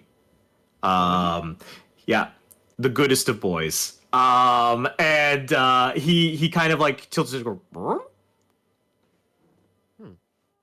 Where's your owner, boy? And he immediately starts like pulling you in a specific direction in the town. Right, I'll be dragged along. I'll say for the purposes of this, Ragnar, Ydin, and Brandon. Ragnar, you return back from checking in on Hobbs, right? Okay. Brandon and Ydin, you are finishing up some work, and you just see Brie getting pulled in a direction by this dog. Yeah. Should we try to stop No, that? no. Let us savor this moment. We'll stand there for a reach few out and minutes. just try to grab the dog or the leash or something like that? Well, I mean, if you want to, I'll just say that you join up with Bree and Brandon. You can kind of grab the leash, and you see him kind of Can like. I make an athletics check to grab? Ooh. Or what? Jesus. Do you What want do I to? do? You want to like strangle the dog or something? No, he wants to like sit boy. Like, Oh, okay. yeah, sure. That Make should an be animal athletics handling, check. right? Oh 26. shit! Yeah. So what do you do? What Brandon does, like the dog is running along, pulling Brie. What Brandon does, he just reaches out with his hand, and the dog just runs right into this meat slab of a hand. Ooh. And then he reaches out and grabs Brie, and she goes flying forward. Ooh. So the dog kind of like bonks his head, and you kind of see it like like moving back and forth, like seeing stars. And he kind of sits down, and now he's just looking at you, Brandon, towering above him, and tilts and goes. Hi, Sir Brandon. Brandon is going to give it little scritches behind the ear, and he's going to look at Brie inquisitively and say, "What's with this fuzzy fellow?" Boy seems to have broken their harness, and I asked where their owner was, and I think they were leading me to them.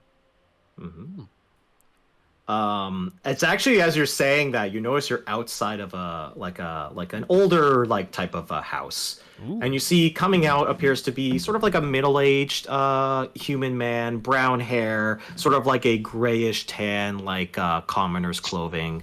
And he kind of looks at you all outside his house and goes, "Boy, is that you?" Ah, this Oh my is, god. it's your dog, is it? Boy. Oh, and he kind of sees the harness and goes, "What happened?" I do not know. All I know is my friend was hanging on for dear life. The harness seems to have been broken. Was the harness?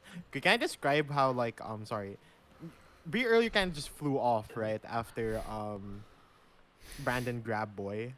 A little bit, yeah, a little bit. Can I just say like Bree's kind of upside down in like a snow pile, just still talking and hasn't gotten up yet. Oh my god. And she just says like, I think it's either your dog has been able to break the harness, or something else, or someone has broken the harness while still being upside down. Brie, do you need help? Oh. I should be fine. And then just like, oh, I'm upside down. Just like The blood is rushing to your head. Yeah, your face is a little red right now. I'll say the man kind of says like, "Oh, why don't you guys come in and sit down? I'll see if I can explain. I've got some cider if you guys will want." Ooh. All right. So you guys sit down. He kind of like he unharnesses Boy from his little harness. He does introduce himself. His name is Keegan Valerne. I will put that in. Keegan. I will put that then. Okay. And he's trying to be like, calm. You definitely, even just with passive insight, you do get the sense that he's a little bit anxious. And he kind of says, "Well, I think I know. Well, I think I have a feeling something happened. But boy is a sled dog, you see, and he was with my husband Garrett just a few days ago. They should have come back actually, probably today. He was supposed to guide some adventurers to Zangorn Peak. And you see him looking at this state of the harness, and he's like, but something must have gone wrong. And he's trying to like scratch boy, but you see this nervousness as his concern for his husband is definitely overtaking his thoughts at the moment. Okay. Then we should go find them. Let's go find. But You would do that for me? Okay. Before we do that, can you tell us more about what your husband looked like and what's he there for? Yes. With the groups he's with.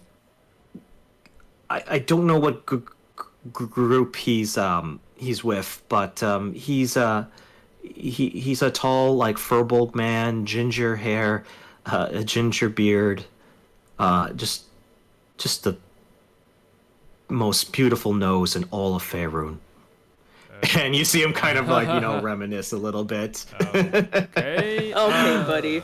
Okay. So. He's a little love struck with his husband. Let's be real. Okay. If you're fine with it, can we also bring Boy token along to guide us back?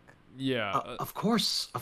A boy might be able to help you track him. Absolutely. But yeah, he just guides people up the mountain. There's a lot of people who try and explore Icewind Dale for such things like treasures and stuff like that. Okay, so mountains, right? can It you was a point us particular to peak. the location they are going? Oh, do you have a map? Yes, we. Oh. I will Which assume we peak do. was it? I know they mentioned a peak, right? Which Yeah. peak was it? Zangorn Peak. I'll put that in the. Zangorn Peak. Peak. Can I try to recall Ooh, history. any particular threat in Zangorn? Like, are there bandits? Is there Ooh, maybe okay. beasts or Smart. prey in Isn't that? Yeah. like Zangorn Peak where I saw the thing? What thing? I heard that noise like in my backstory. The weird. So interestingly enough, Brandon, God. Zangorn Oh, no. Zangorn Peak is south, which is in the general direction where you heard that sound. Maybe not necessarily the exact location. All you know is that you looked south with Dazan, and you both heard that sound. So I mean, it could be. There's a possibility. Can I roll history for this, by the way? I will say I won't give you an advantage, but I'll give you a +2 to this check. Ooh, okay. Oh no, I haven't been in this particular area. So. You do know of the name at the very least. And the map, when he pulls it out, it kind of marks it. He's like, "Oh yeah, that's where Zangorn Peak is." That is about the extent of knowledge. I mean, you know that there are creatures that roam the mountainside, so you can try and expect. Honestly, you know what? I would say with you, like, pointing out, oh, Zangorn Peak, it's right there. That makes sense. I will allow specifically Brandon to make a nature check. Okay. Okay, come on, Brandon. Brandon, Come on, Brandon. do it. Come on, Brandon. Come on, Brandon. That's an knock 8. odds. No. I'm afraid you know what? You've traveled 10 towns, but you know what? Maybe hearing that sound that far south, you haven't been down there in a while for very obvious Yeah. reasons. You do get the sense that there could be all kinds of different creatures, beasts. It could be, maybe something small like mountain Numerous goats. stuff. It could be something big like a frost giant, but you don't know the extent of the danger. You know what? There's only one way to find out. Yeah. Yeah. By going there. Yes. Wait, so where on the map is Zangorn? Because I Here, couldn't I'll bring you to the find map it. just one Yeah. second. I don't think I see it. So It's loading in. loading. Loading. Yeah, all right. Do you Yeah. see? Now it is a bit of a trek away. Yeah. If you guys are here at Yes. Targos, Yes. and this is where Zangorn Peak is. Oh, 19 miles. what the fuck? That's It's a bit of a days? journey. Yeah. How many days do we have until the new moon? Oh, you've got like 2 weeks, so that would How be long? you've got plenty of time. Cool. We have time. Okay, cool. So That how would be long really do we fun. have Oh to yeah, I travel, put this quest right at the end, and it's like, well, guys, I know we were planning to You have uproot to the. make a choice now. You have to make a choice. Do you help this poor man and his dog, or do you take down a tyrant? I'm gonna. Well, you know what? We're going to. Well, if we're going to Zangor Peak, I am going to get Peanut ready for the journey. I guess Mhm. yeah, we get the mounts. Actually, we could probably like all be mounted. Can we? Like, can we all just travel on the mount together? Or- Yeah. I would say, if Brandon buys a sled, no, Brandon's already got a sled, right? Yes. I believe because Yes. you had We use so that to here's what I'll carry our say. luggage Basically, previously. 2 people can ride a mount per person. So I would say Eden and Ragnar could ride together on Cream Puff, and then Okay. Brie and Brandon could ride together on Peanut. on Peanut. Yeah. So you will have your mount, and that will actually help out tremendously with how much time it Yeah. takes. Travel time. Because right now it's an hour per mile, so it's going to take about 19 hours of hours. travel. Okay. Yeah. Almost Also, a I think what would day. make the travel not too terrible is that I am using my thermal cube to keep everyone warm. Yeah. Yes, that is something to That is good. consider, for sure. All right. The last thing that Keegan does say to you, he says, it's not much, but Ethan is a friend of mine. If you do this for me, I'm sure she could give you some free rooms at the end. And I'm a scrimshander by trade. I can give you some of my artwork. I've also got this old wooden mask that might be magical. It's not much, I confess, but We'll and take I it. do anything to be reunited with him. Well, you guard yourselves a group of adventurers, for hires. He kind of smiles for a moment. Thank you. And he gives Boy a scratch and he says, "Okay, Boy, bring my beloved home, okay?" And Boy goes, "Ruff!" And Boy is going to temporarily join the party. Yay! Yay! As you keep Brie was collecting already animal halfway- companions. Brie was already halfway out the door and was like, "Oh, we're gonna get paid." I thought we were just being nice. Yeah. I just wanted to save someone. I mean, All right. So unless you Alright. want to go and buy supplies Yeah, before we'll- you make this long. We'll buy supplies, and because I couldn't, I need to do the thing the whole time. I need to craft the magic item the whole time. So I'll try to do a makeshift. I will be nice and say that on your couple hours of journey, you can sit on because remember it's a sled, right? Yes. So you can kind of set up a very makeshift yeah. crafting table. Although it's very more obvious to the party now what you're working on now. It's not something you can discreetly do. Yeah. a quick question, right? Mhm. So how many days back and forth estimate? So just we can buy things, 19 hours. So rations. miles. So it's 19 hours. So it's 2 days, I'd so say. 2 days almost. I'd say it's about going to be a I 2 guess, days. Yeah, let's buy like maybe like 3 rations just in case. Oh, Yeah. I'm buying more because I gave mine to to our hubs, fair enough. to our friend. How much? So Yeah. How much is a ration again? Like one. Hold on. normally sorry. we'll have I, 10 days, I believe, on our person. Nah, With I think I normal- used mine already. My Yeah. entertainment pack only has 5. Okay. I Yeah. am going to be scavenging for food. Okay. Yeah, you Because I'm a absolutely ranger. can do that. Hold Oh, on. and did you take the good berry like stuff? No, I Spell? did not. Okay. We are It'll be playing awesome. on hard mode, boys. Yeah. I love it. Yeah. I love it. That's what I like to hear. All right. For the sake of the journey and safetiness, I'll buy 20 days. So 20 days. Oh, I'm working damn. out the mount, huh? Ooh. That's a Yeah. lot of weight. well, we have our sled, right? Sledge, right? So Yeah, yeah. you it's fine. do. So that's the nice thing about Peanut.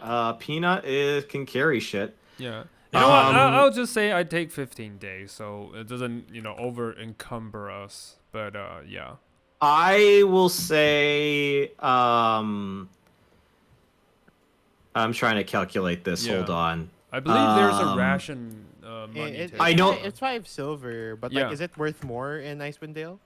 I would no. I'd say I'm actually looking. I actually have a cool PDF that gives me prices of stuff in particular towns, and I'd say a meat chunk which you could grill over the fire.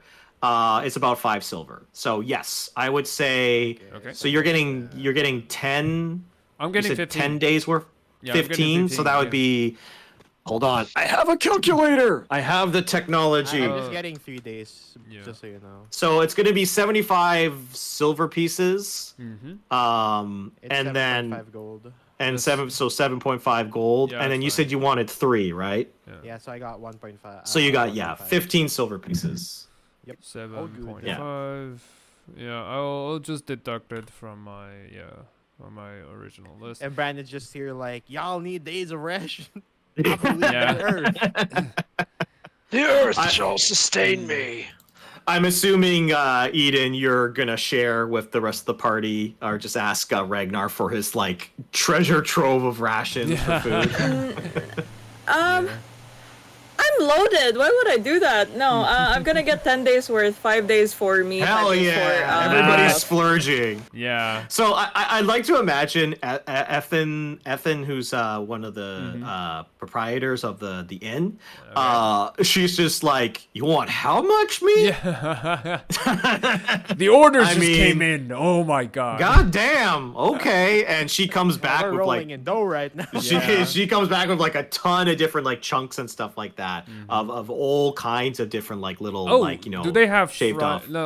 frozen vegetables and dried vegetables or something like that? Well, because you guys are buying in bulk, she'll Yeah. throw in some very frozen frozen Cabbage? peas. Yeah. Okay. Nice. Frozen peas. Peas would be nice. Listen, as somebody, I am an expert of frozen vegetables. I have to have them all the time, so I know the good vegetables versus the bad ones. So you want frozen peas? That's Yes. the stuff that Yeah. cooks well in the little pot. Got it. Yeah. And you also think Cream Puff is going to be more than happy with some frozen peas and some meat. That would be nice. But yeah, so you have more than enough. So Eden, you go in along with the rest of the group, purchase all this food and stuff like that. No, so no. you will be pretty covered food wise on this journey. You grab your gear, you grab your sled, and you begin making your way southward. So I will say if you do about you know what? I should probably go and grab a token. I should probably go grab Ragnar. Good. Old reliable, not right. Sorry, Brandon, because Brandon's the ranger here. Brandon's He's gonna be the he's gonna be the party token, because he is the one who's gonna make sure you don't get lost. All right, so I will put him on the main map here. I argue Cream Puff could be your leader.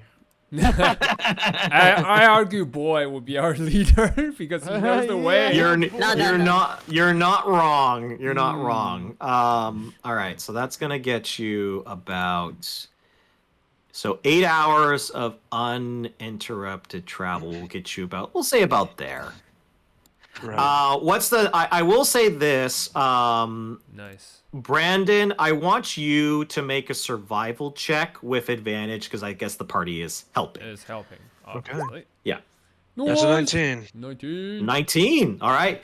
So as you're traveling through the wilderness, there's a couple of times where some snowstorms hit you and you're a little bit worried about getting lost, but your ranger instincts kick in.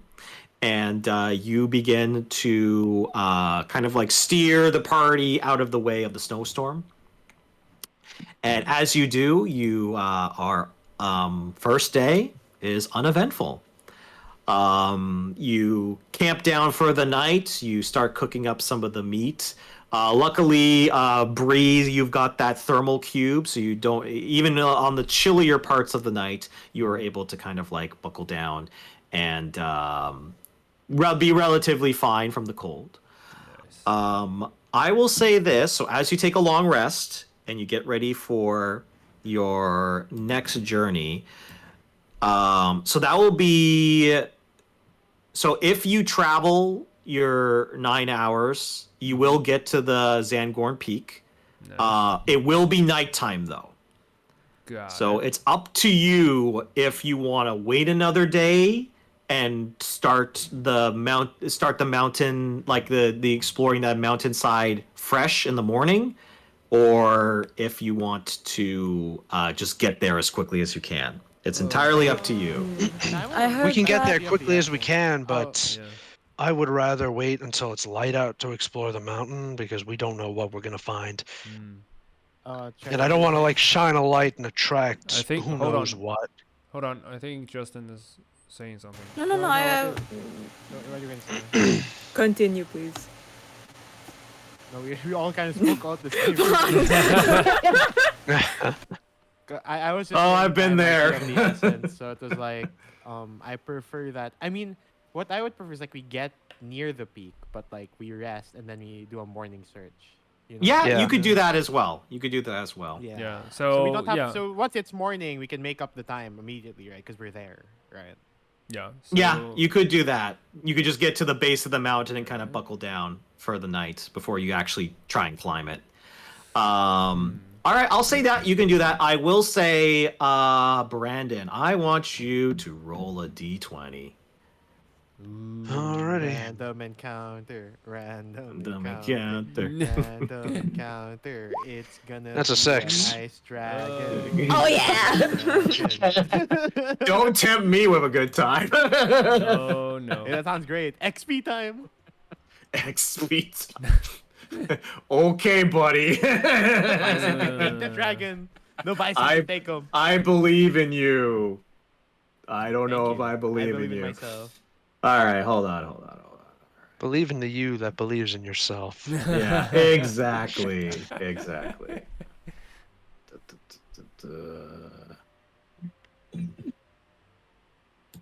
Okay, so as you finish your travel during the night, you do see what appears to be a wandering pack of elks. Just a beautiful kind of like majestic group of elks. One of them is like a little bit taller, and you almost feel like it's like being like almost like magically enhanced, if anything. So do you just kind of like watch them go by? Can I make a nature check to determine about that? What yeah, can sure. I determine? Yeah. See what I can determine about that. I cannot. You know what? There's only one way to determine it, and that's to shoot the damn thing. No. No. Okay, you know what? I this is hilarious. Go for it. Make a bow shot if you want some elk meat. Let's see if we can shoot the big one. That's a crit. Oh my god. Oh yeah. That is 14 damage. That's ration waiting to happen. Yes. Wait, hold on. I think you might just kill this thing half. Yay! Ration! Hold on. I don't think Elk has like ton of HP, so. No, I don't think they do. Let me check. This is hilarious if this is how this happens. Oh yeah. So you aim your bow, Brandon. You crouch, pull back on the string. It feels tight, but you've shot your bow before. You are a trained ranger and a trained hunter. And as you fire, it just glides across the tundra side and hits the elk right in the chest. And as it hits the leader of the pack, you hear in common,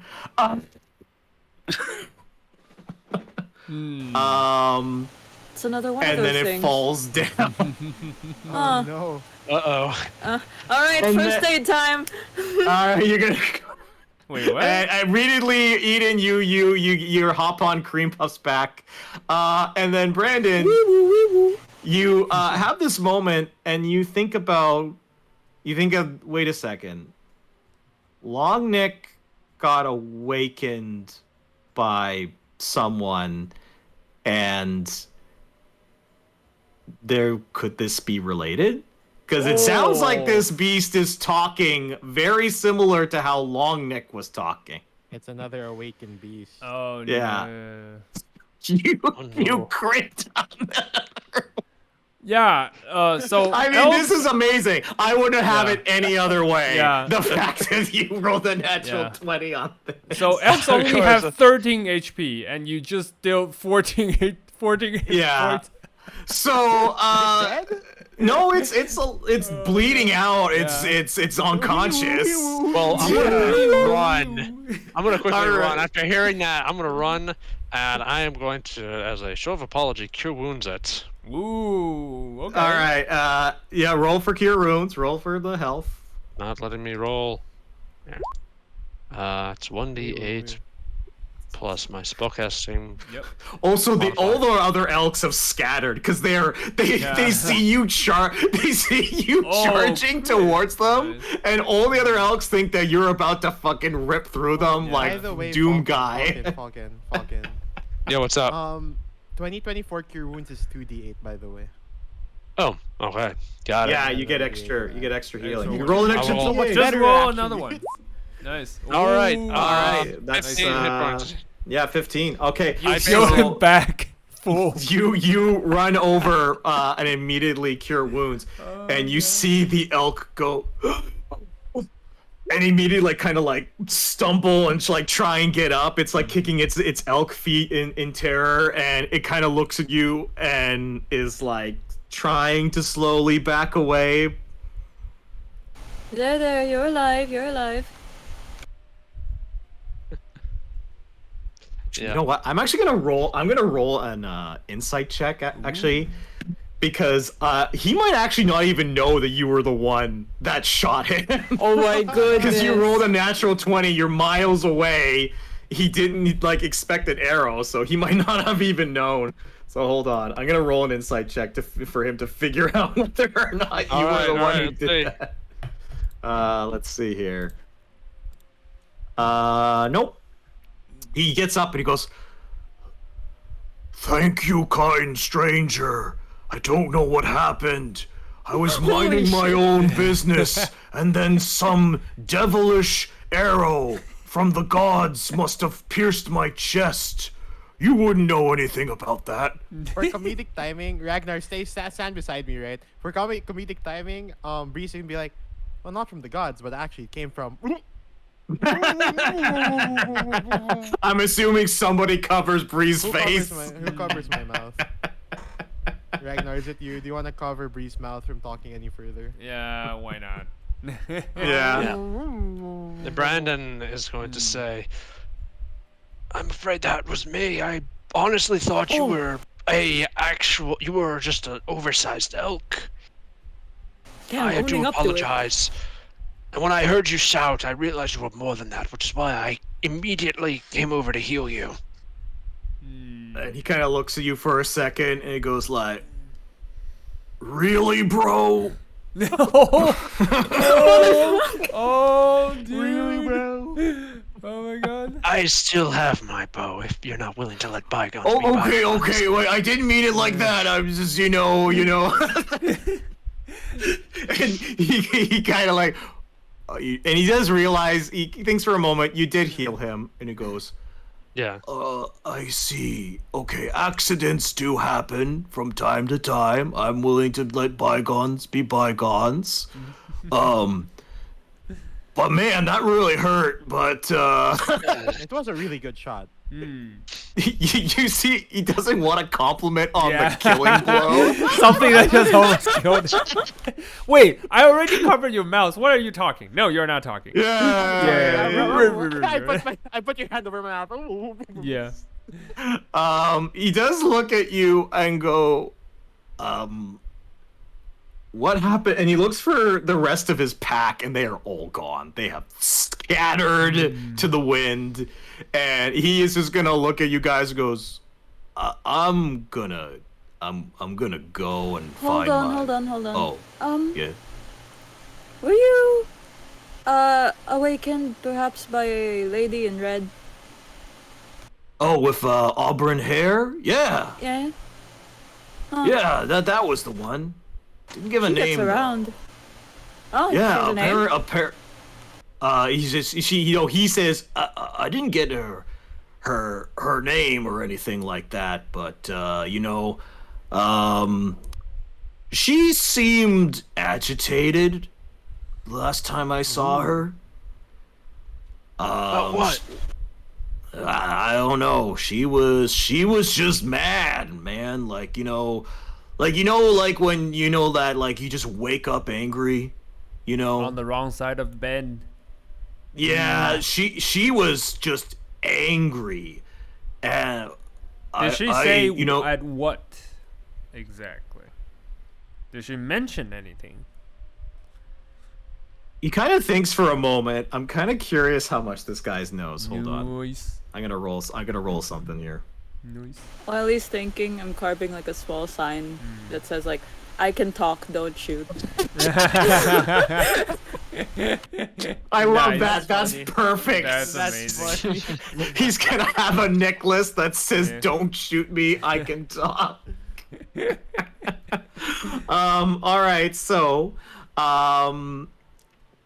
as you kind of like start carving this necklace, Brie. Eden.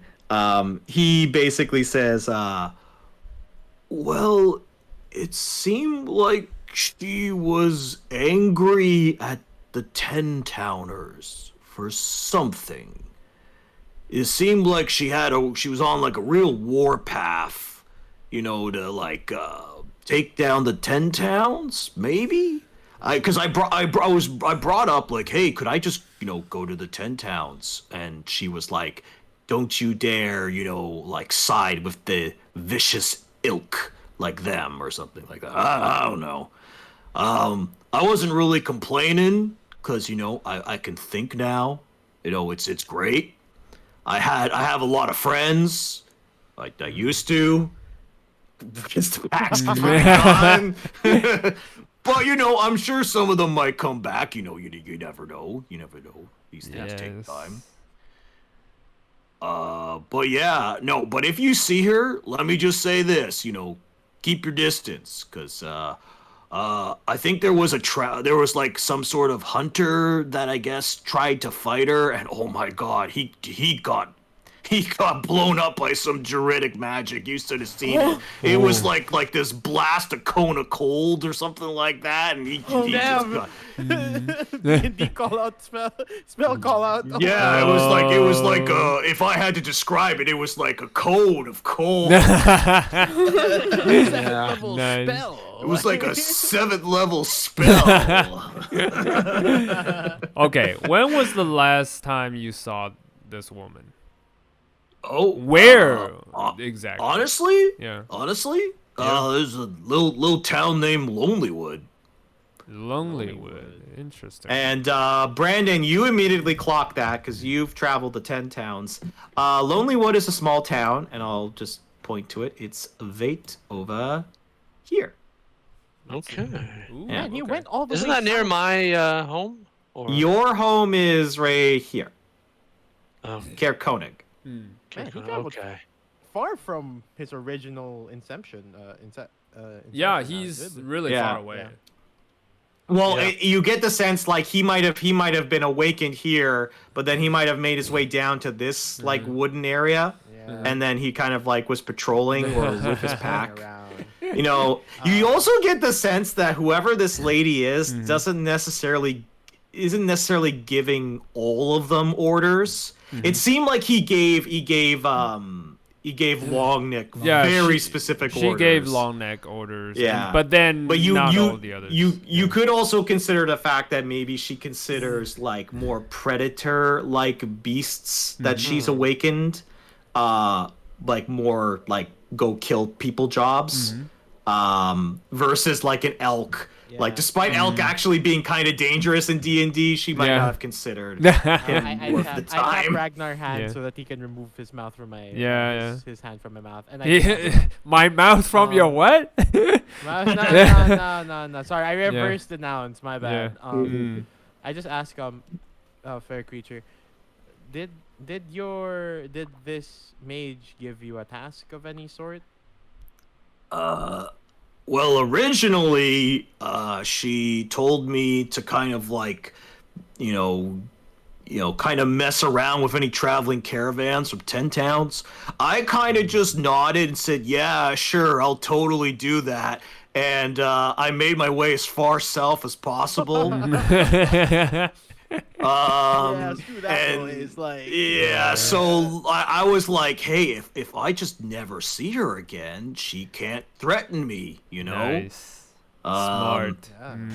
I was able to figure out, well, I hope she can't take away my powers, but I feel like if she could, she would have done so by now, so, Oh, she can.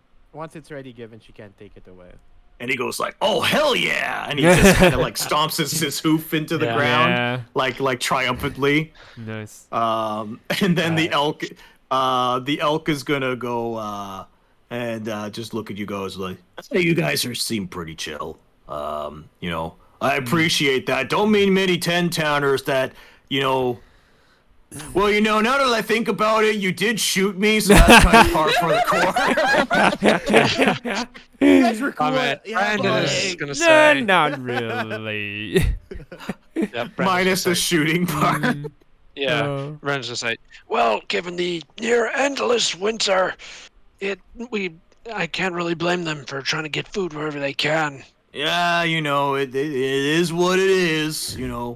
I mean, I could show you some good berries if you want to just do that instead. Actually, did you come from the mountain, elk? Oh yeah. I mean, I was kind of traveling by. I saw like a sled dog team head there a couple days ago. We're looking for that team. Do you know where they are? Yeah. I think if you just go that way, take a left and then a right, you should be there. Okay. Should get there pretty soon. Do you think you can beat us so it can be faster? Because You they're promise live not to shoot me Yeah. again? Yeah, I promise. Okay. All right. Here, have a new necklace. Yeah. Oh, I love it. Check out my bling. He started. we need this elk needs to come back for another round. I want to see this thing again. Yeah. And he just kind of starts like just. All right, seems very Brandon. happy. All right, Brandon. Can you do animal companion number 2? Just. Oh my god! You guys can't man, just. can you You call- guys can't just keep collecting Recruit. animal companions. DM, please let his name be Elkin Bling, please. Oh my god! Yes. Okay, put that in chat, Justin, so I remember my it. We can God, call it Elka Bling. Damn it. that. Let's go. All right. Long neck and Elkin Bling. There we go. Oh. Slowly collect. So we've got Peanut, Cream Puff, Elkin, Bling, and Boy. Oh god. What an amazing party we've acquired. So as you kind of like approach the mountainside, you do see oh, where did my notes go? I had notes. Sorry, I think I. No, take your time. Yeah, he ate them all. Take your time. Let's put that there. Because you're speed running this. But although you also get the sense that Boy probably would have led you here as well. Yeah, he knows the way. He came all the way. Yeah, from so you see 2 tents pitched in the snow near an icy outcropping that kind of acts as a natural windbreaker. Between the tents is an overturned sled. Still harnessed to the sled are 5 howling dogs.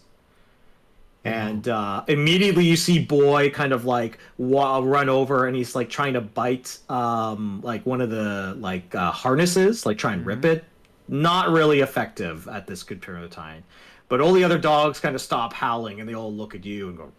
I'm now panicking because I didn't prepare enough food for 5 more dogs. Oh, actually, I do. Yeah. Okay. Yeah, you have a bunch of meat chunks. Yes. So I will say this, because Ragnar is essentially, he's like a giant loot drop. Yeah. In their eyes, they're all gonna be looking at you, Ragnar. It's all in the bag, but they could have smelled something. So that's what I mean. They all smell it on you right now. I was just like, all right, lead us to your people. Then you can have this, and I toss one of the meat chunks at them. Well, you said there were 5, right?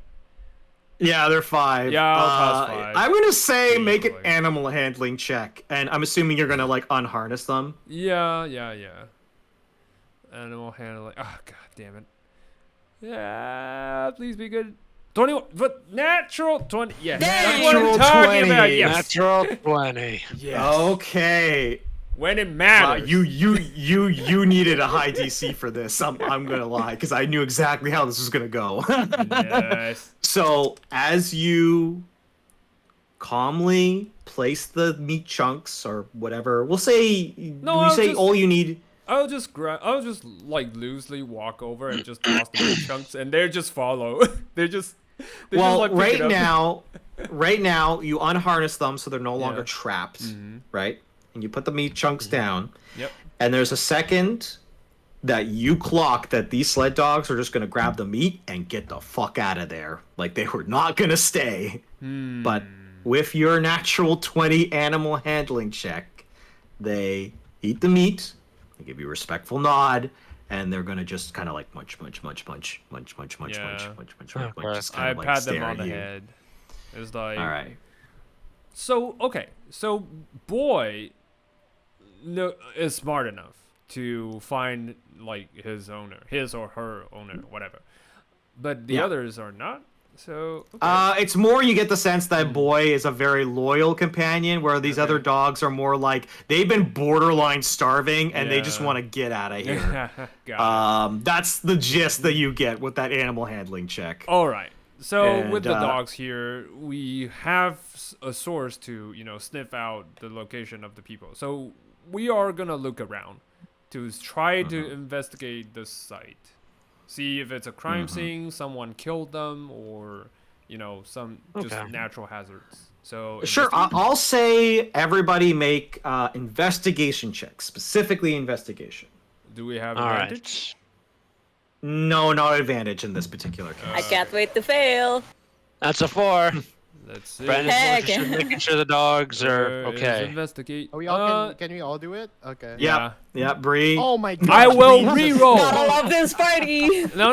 I will use my heroic inspiration to reroll. It is a new day technically. It's a new day.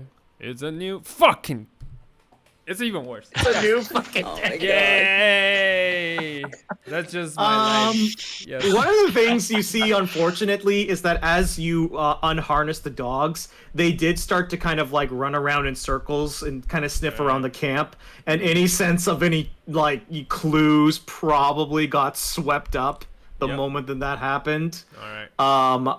What you do get the sense is that they've definitely eaten all the food that was left in the camp, and I'll say that you get the sense that from looking at the scraps, you get the sense that this sort of like campsite contained enough food for it to feed about 4 people. Quick question about the campsite, right? Okay. Is it in terms of like the campsite and what's there? Does it look like it's damaged? Does it look like there was some sort Do we of, have like, a campsite fight? map? Like, no, if there's not, it's there's fine. no. I don't have like a no, map it's for fine, the campsite. It's fine. But what I will say this, it's I'll say Ydin is the one who kind of clocks this a little bit. She kind of looks at the camp, and she thinks that honestly, this is probably just the state a camp would look if it was just abandoned for a couple days. You don't necessarily think that anything attacked them in this base camp. There's no signs of scratches or any broken stuff, but it's like if something were to be left alone in the elements, it'd probably look something like this, especially if like a blizzard hit this area of the mountain. Okay. So that's kind of what you get. Other than that, with those rolls, there's not much other information you can glean at this particular moment. I'm gonna look at Elkin Bling. Oh, I heard dog barks. Yay. Yeah. All right. Oh, those are Elkin my Bling. dogs. Yeah. Yeah, Elkin Bling is like sup.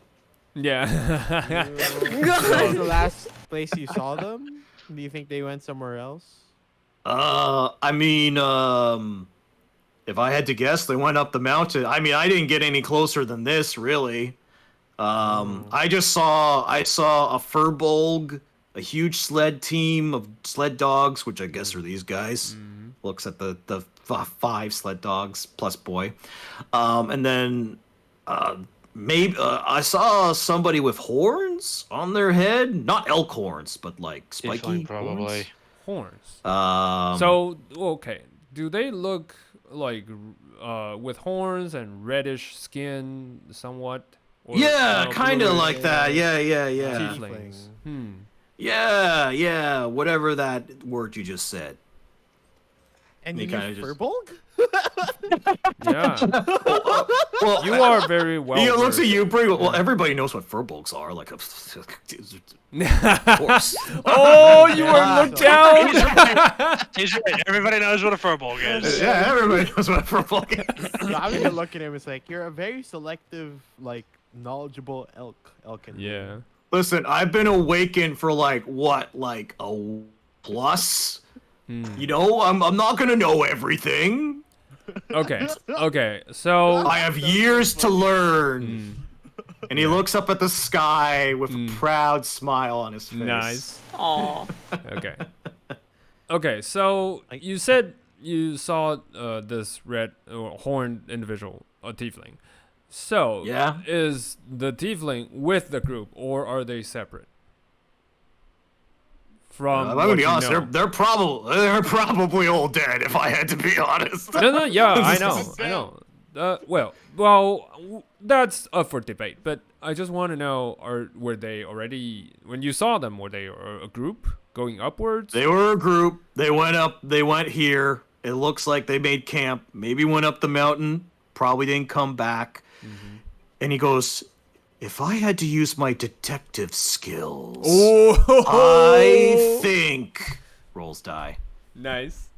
I think it was a 2-headed dragon." A 2-headed dragon probably picked them up, swallowed them whole, and maybe brought them to the Frost Maiden or something like that. That's what I think happened. I'm gonna inside check this thing. Go for it. That sounded. I'm just gonna get ready to go up the mountain. Yeah. No. And Bree's like, nope. Oh. Oh my god. Yeah. When it I'm matters. really glad you're using Guys? this. Yeah, guys. When it matters. Like I Yep. said, this is what matters. You, Ragnar, you deeply look into the soul of Elkin Bling. You really get a good read on him. You get the sense that Elkin Bling is a recently awakened beast, and that he borderline has no idea what he's talking about. Like full of shit. You get the sense he's not like stupid by any means. You just get the sense that he's not very well learned. He's very quickly developing a personality that likes to occasionally lie to make him seem smarter. Yeah. It's like, so, Bling. Can I tell you, Bling? Bling, it's fine. We all have our, weakness. You don't have to lie in front of me. That's my forte. So, yeah. Just respond with the answers we needed so we don't prolong your stay with us. Oh, okay. I thought the arrow hurt. Yeah. Yeah. Oh, I'm taking psychic damage, man. Yeah, that's I try not to let my prey suffer. Yeah. On the other hand, you know what? I prefer. I think maybe I should just go. I mean, you've got a hell of a mountain climb to do, and he's gonna slowly back away. All right. Listen. It's nice seeing you. You all seem nice, minus the almost killing me part. But yeah, I wish you the best of luck. Have fun climbing the mountain, and if you see a two-headed dragon, which is totally there, run. Totally not. No. Yeah. Yes. Yeah. Is there like a scrap of like a bed or something, like a bedroll? Yeah. Like on the floor. Yeah, I'd say there's like a scrap. Yeah. I grab one and I call Boy over and I have him sniff it. Nice. He goes, Oh. And I ask, where can you track the scent, Boy? He's like knitting. He's nodding his head like super fast, like. What a good boy! Good boy. Yeah. All right. Let's go. All right. So he is gonna start leading you guys up the Upwards. mountain. Elkin Bling is gonna make. Yeah, we just let let Elkin him. Bling go. Yeah. He's gonna Bye, I Elkin Bling. I still Learn a can't believe lot. that's his fucking name. Oh my god. Hey, it's a memorable name. It's a memorable name. You know what? I'm not gonna forget Elkin Bling. Oh god, I'm gonna have to write Elkin Bling's backstory. God damn it. All right, so Elkin Bling leaves the party. The other snow dogs are probably gonna just they're gonna stay at the base camp for now. They can't come with us? Sure. Okay, fine. I thought the animal handling, I'd convinced rather them not to take care of 5 dogs up a Yeah. mountain. Yeah, I'm gonna save you a little bit and say you should probably just let them chill down there. Fine. But what the good news is though is that if you are successful in your mission, you can go to the base camp. They'll still be there, and then you Right. can have a quick ride home. Nice. Yay! Yeah. So I pet that's what them that each- that's what that natural 20 earns you. Is that Nice. they were gonna book it, but they're gonna stay now. All right. Okay. I prefer Alright, animals so- who can't talk. Just saying. Yeah. Because they lie poorly. And as you say that, Elkin Bling from 100 feet away says, "I heard that." Yeah. It was So meant to good. be. It was meant for you. Yeah.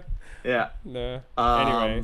Yeah. So you guys start making the trek up the mountainside. So I Okay. will bring you to a new map. So just bear with me. Nice. Looking forward Okay. to this. So do you see, just to make sure, do you see Brandon at the see- bottom of the map? I see pitch black. I don't. I see. Yeah, we see blackness. I see a couple of hit point bars, but that's Yeah, about that's it. my hit point bar. None. Yeah. That's my hit point Bottom bar. right? Bottom Am I left. just losing? Bottom left, actually. Am I losing my mind here? Hold on. You probably didn't reveal Um, the part to us, so. Is it on the wrong layer? What is happening? I don't know. I think That we is very are confusing on to me. I think we're on the same layer because No, I moved you to the right layer. No, no, no. You know what? I'm gonna say use your imagination for now, Theater of just the because mind. Nice. I'm gonna have to probably. It's a really dark mountain. Is Yeah, Fog it's of really War dark on? mountain. Yeah. Oh, I was gonna say because you originally were gonna wait till the morning, correct? Yes. Yeah. Before, so You know we'll what? We rewind just- a bit. Yeah. I'm assuming you're gonna make camp here at the base camp and then leave in the Yeah. morning, correct? Yeah. Okay. Yeah. So you guys will get your long rest and stuff like that. Nice. Right. Uh, In the meantime, Dan, make sure that Fog of War is off. That could be it. Yeah. yeah. All right. I'm worried about revealing the full page. Yeah. So Can't reveal like part of it. here, hold on. I'm gonna move you Take to your a time. different page for Yeah. the time being. Yeah, Hold yeah. on. Just move us to the map, and you can just work on it. And then I'm gonna Yeah. work on this. Sorry Alright. about this, guys. I No, it's apologize. fine. Yeah, no problem. Oh, in the meantime, I'll just tie the dagger to my ropes, so a makeshift something for us to climb if we needed to. So, yeah, that's what I'm doing.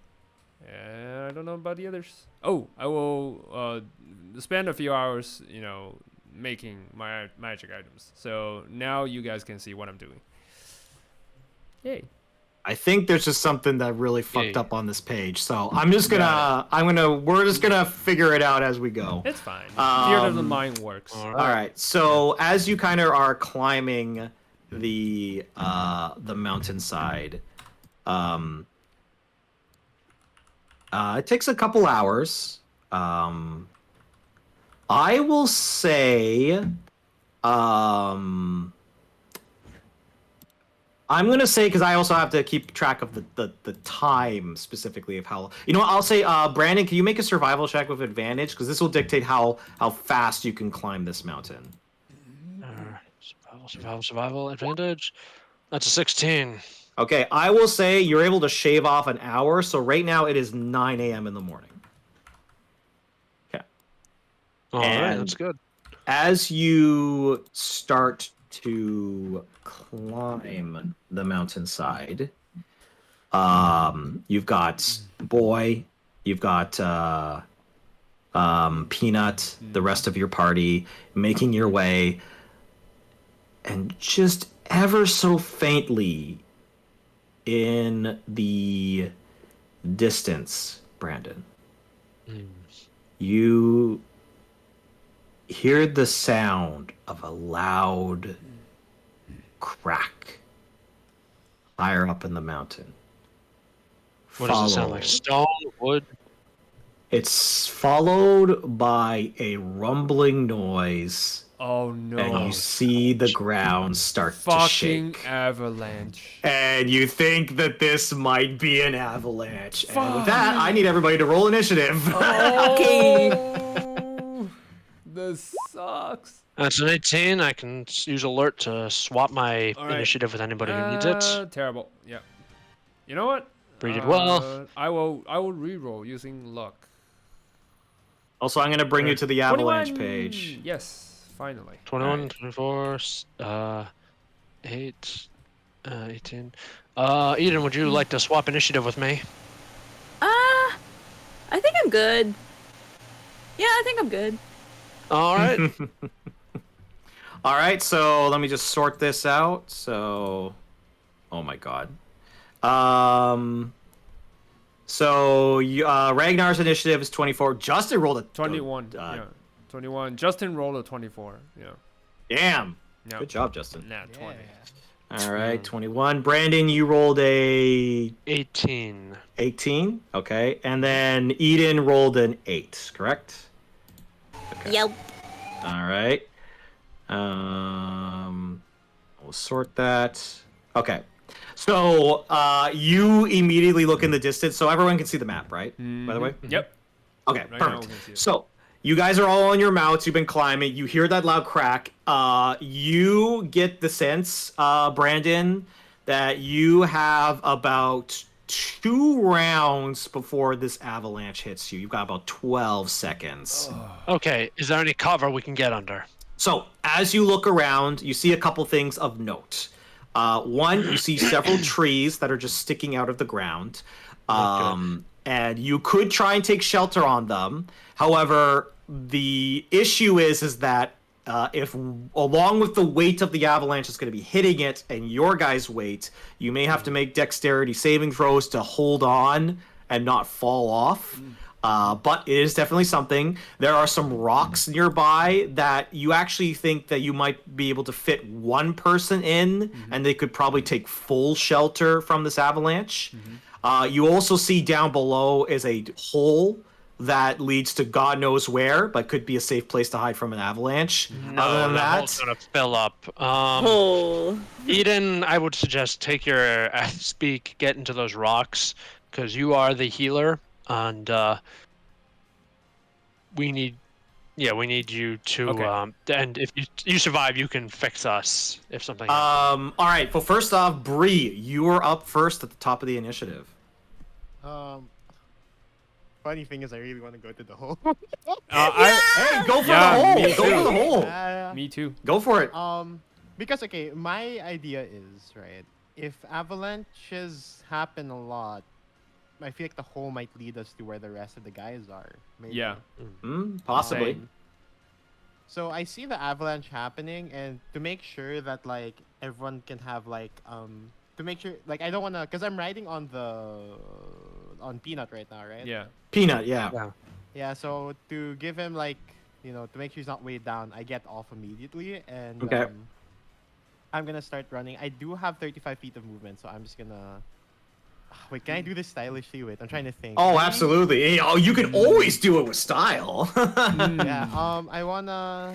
Oh man, I wonder how I can do this. I didn't bring anything like a sheet of metal or like a wood because I want to snowboard down to the hole. Nice. I have an You old know what? shield I'll can say have. you conveniently have a plank of wood from the deserted camp.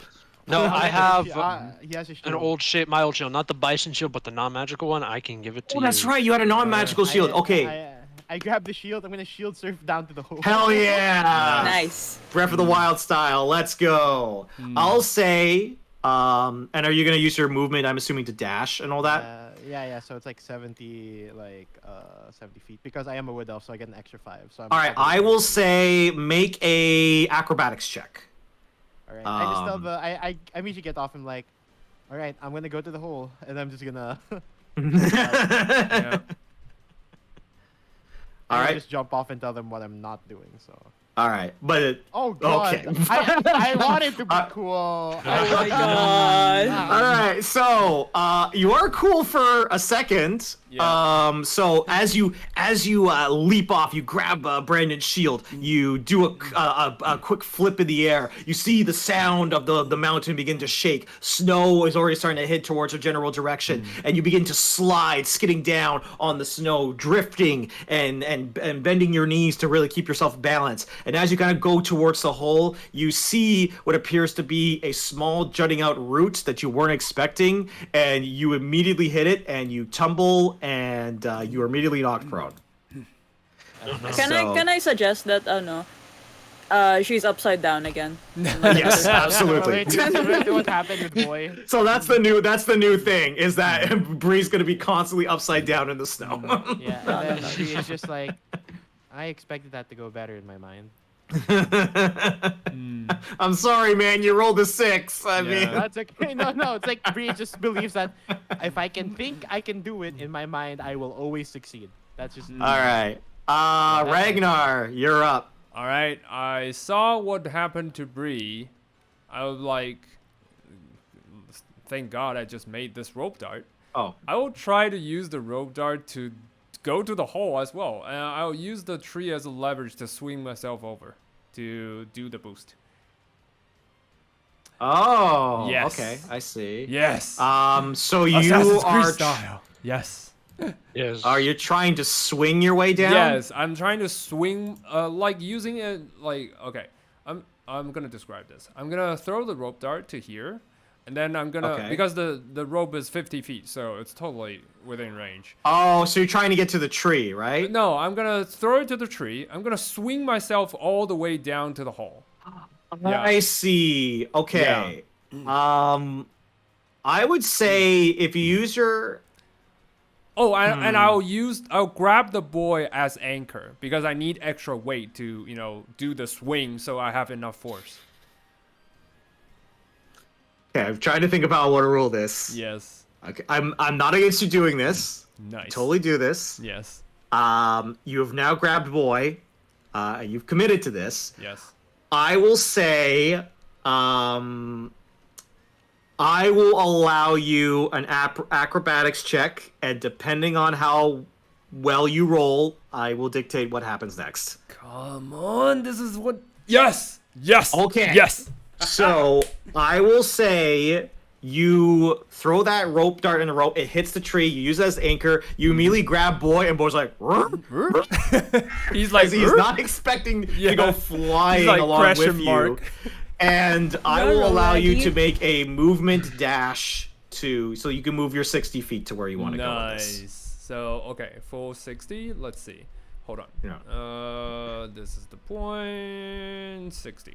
All right. Right behind Brie. Yes. All right. I'll move myself there. And I can't move boy, so you have to move it. I'll move boy next to you. So you land next to Brie, who's upside down in the snow. Yeah, I do the superhero landing like. Nice. Yes. Brie, you're a little bit annoyed that Ragnar did not trip and fall like you did. Brandon, you're up. Okay. Where can I move? Well, one of you They're all can go going- to the stone if you want to. No, I'm gonna have. I'm gonna have Eden go to the stone. I'm gonna take Peanut, to the and we. Yeah, we'll try to get behind the tree at least. You should be able Okay. to with your full dash movement thing. Yeah. I'll say if you do a full dash up the tree, I'll allow you to get secured. So Peanut can't climb the tree because he's massive and he's a bison, but he can definitely try and. Oh, yes. Actually, if you want, you can go behind the rock. I have an idea for the tree. Okay, then you know what? okay. I'll do that. Mm-hmm. Behind the tree. Still on Peanut. Just go right behind the tree. Yeah. That's... So you get behind the rock. All right. So that's Brandon's turn.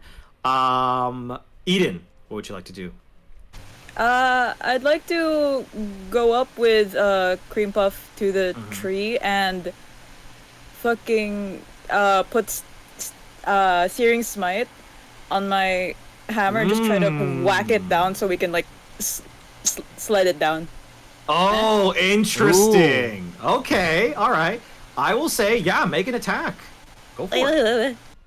I'm so happy that Brandon's the only one smart enough to not go into the hole. We're all gonna die here. And just thus, saying. Brandon was the sole survivor. Oh boy. Brandon has been through avalanches before. Yeah, he knows what's right. Oh. Can I no. use You have human luck. You can use human luck. yeah. Go for it. This would be the time to do it. Nice. 20. Okay. Okay. Roll for damage, just out of Oh, curiosity. sure. And then you also got Searing Smite on top of that, so you should get your bonus damage with Yeah. that. 8. Okay. Well, it's vulnerable to fire, so that is 6. That's 11 points of damage. Yep. Yeah, I'll say that. I'll say that you are. So you, and this is with your Warhammer, right? So what's really cool is that as you run towards it with Cream Puff, your Warhammer lights up with a searing, like bluish flame energy, and as you hit it, it's almost like the tip of the Warhammer is turned into hot metal, and as you slam it into the tree, it's almost like it just melts through the tree trunk, and it just immediately lands, branches start flying all over the place, and as you kind of stand there getting your sled ready, as a sort of like environmental effect, the light from your Warhammer is reflecting off your gleaming armor to make a burst of iridescent light just so around cool. you. Yeah. Nice. And you look pretty badass while doing that. But yeah, so I'll just move you next to the tree, and Cream Puff is over there as well. It is Brie's turn again. Brie, you are face first into the snow. What would you like to do? I Good. stand up, Get yourself up. Yes. I look, and I'm just like, I'll just run. Yeah, keep on running. I'll just run. Yes. So you use half your movement to get up. Okay. Yeah, and then I'll dash like before I go into. I look down in the hole. How deep is it? Make a perception check. All right, I do have dark vision, so. Oh, you do? Okay, never mind. No perception check required. It's about a 30-foot drop. Is there any like what you call it, like I don't know what they're called, like like like Dark Souls is not like a deep drop. There's like there's. I like, would things say you can there's step on. enough snow on the bottom. You don't think you're gonna hurt yourself. Oh, cool. Yeah, you know what? I'll just dive in there. So you dive in and you're off the Yeah. map. So I'm not gonna tell anyone else what you're seeing, but Oh no. Okay. Yeah, but so how do you confidently leap into this pit? I just kind of look down. I look at Ragnar. He's probably gonna do the same thing. And Yeah. I'm just like, Ragnar, handle the rope. And then I lean Yeah. backwards and then I wave. Bye. And then Nice. You do like a quick Nice. wave and you backflip your way down into the hole. Nice. All right. Speaking of Ragnar, you're up. I will hold on. Let's see how far I can go. Hold on. Right. Oh, I can actually do this. So I will just full dash and yeah, just leap into the hole. While I leap in, I will just backhand smash the rope dart into the side of the rock. That's a weak point. To anchor Oh the wait, rope. so your rope dart is in the tree right now, correct? Yeah. Because you had to use that to Tree swing. that Yeah, she yeah, knocks I down. retrieved Oh, it. Yeah. Yeah, so here's the thing. Okay. It's the tree is knocked down, Okay. but the dart is still stuck in the wood. Okay. And I will say I will allow you to pull it out, but you will have to make an athletics check. All right. I'll try. It's not my forte, but I'll try. I should have cast Ultra Self or some kind of enhanced ability, but anyway. Come on, 16. Haha. 16. All right, With 16 a is more minus than enough. 2. With a minus. With 2. a -2, Yes. your adrenaline is pumping, Ragnar. You've got boy underneath your arm, and you're booking it. You just give a mighty tug, and that Yeah.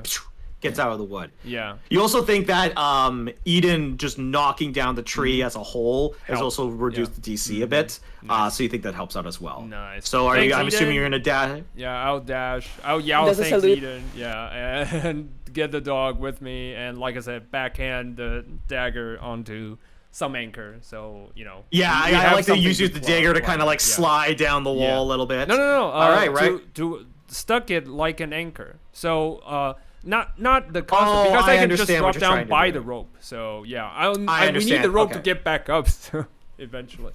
So yeah. Yeah. Yeah. All right, Brandon, you're up.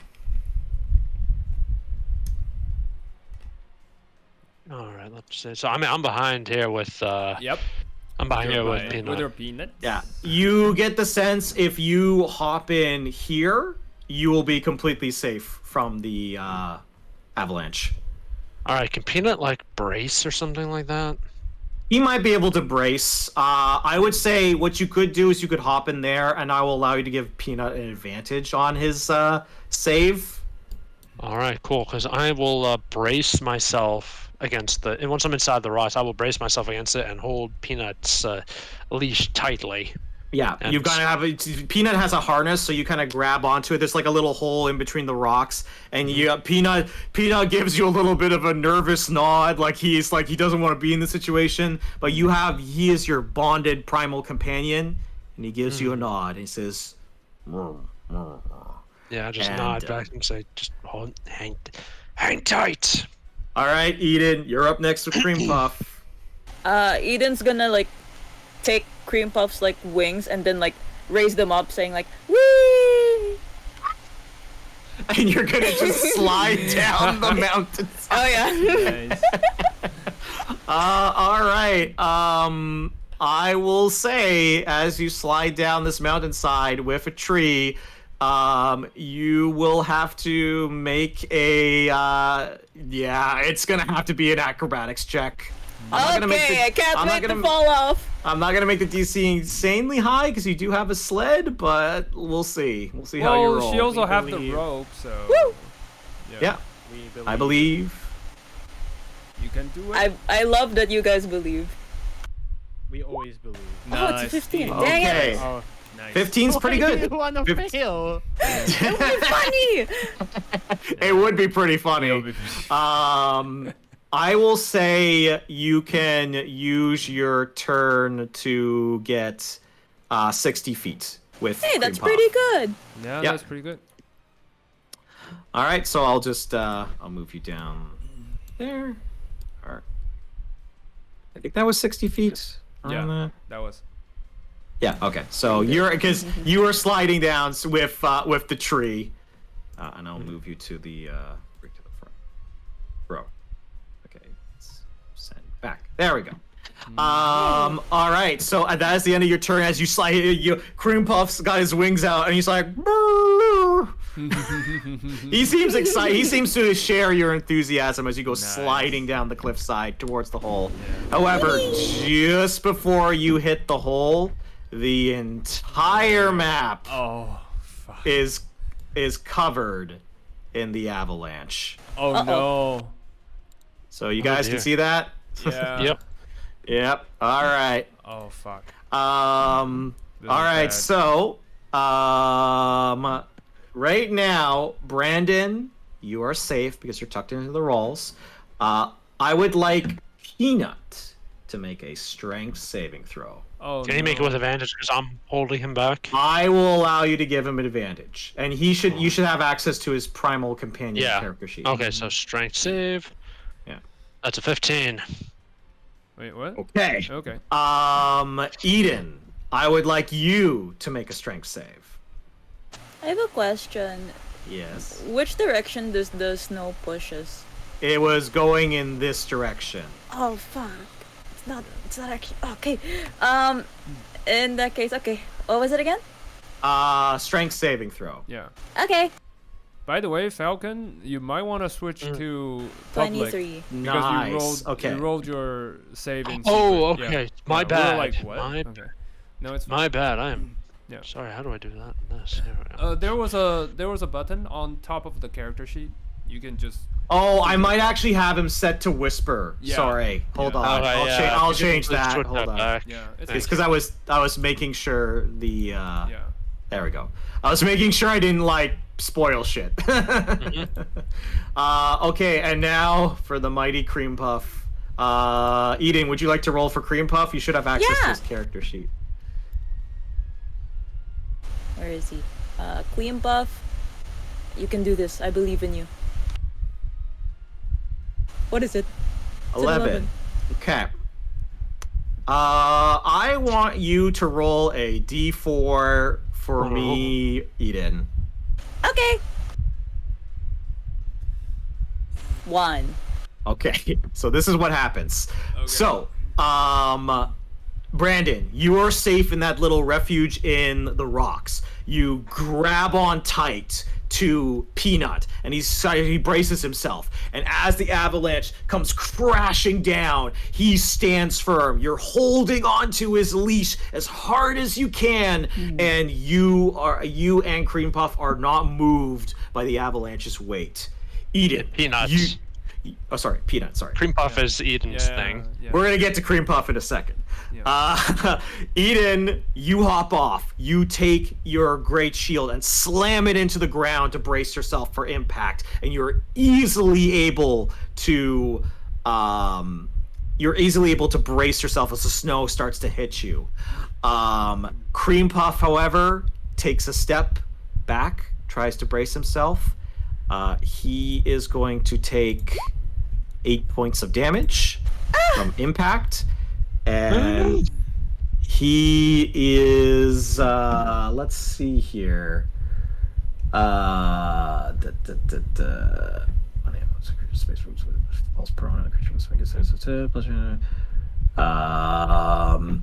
Yeah, he is immediately swept away from the avalanche. No, fuck.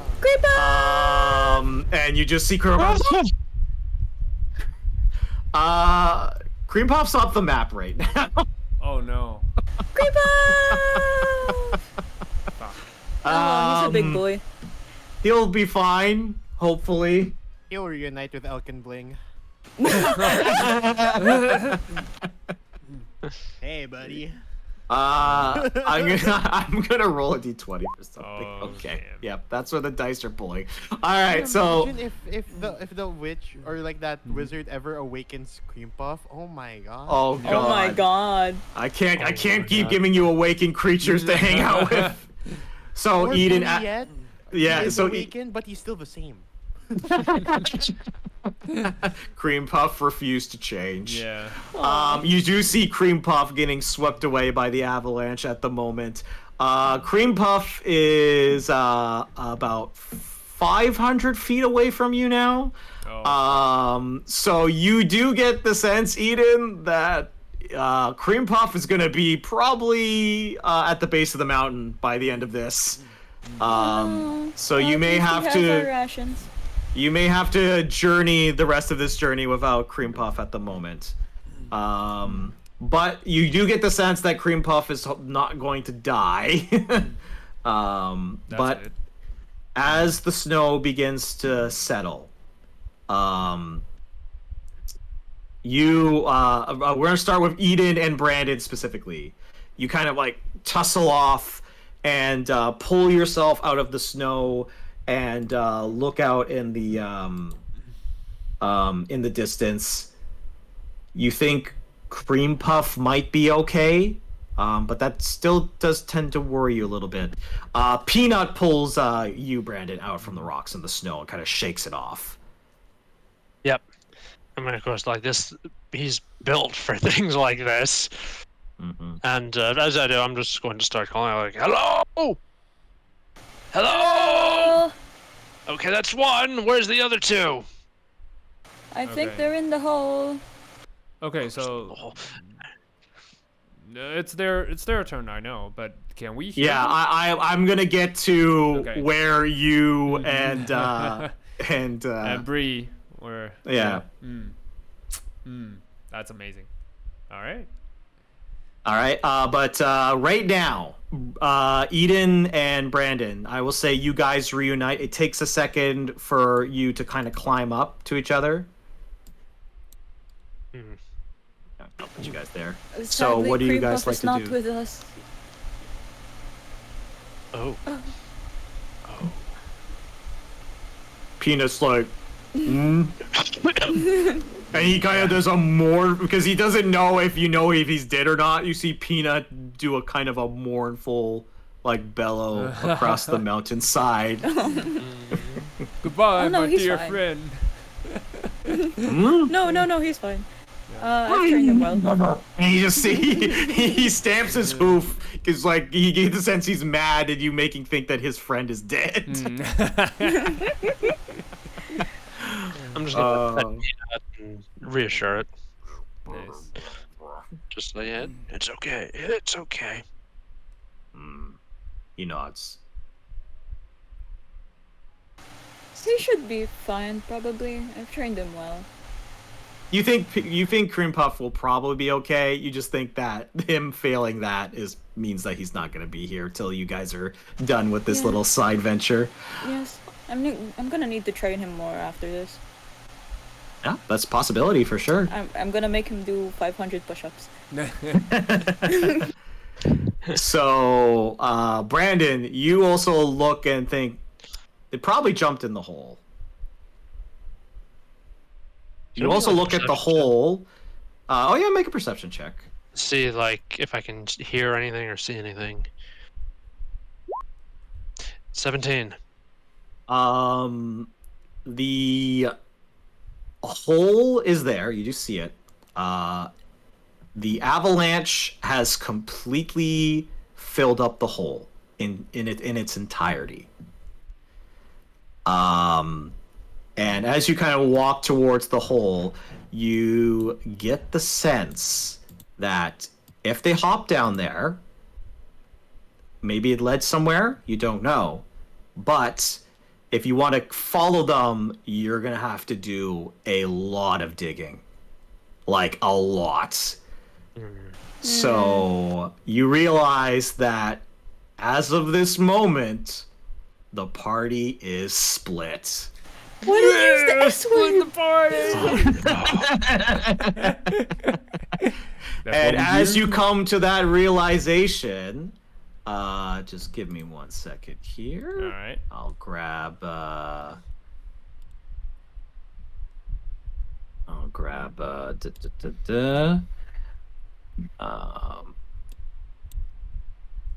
Brie, Ragnar, and Boy. Yeah. Oh my god, And boy. And Boy. and Boy.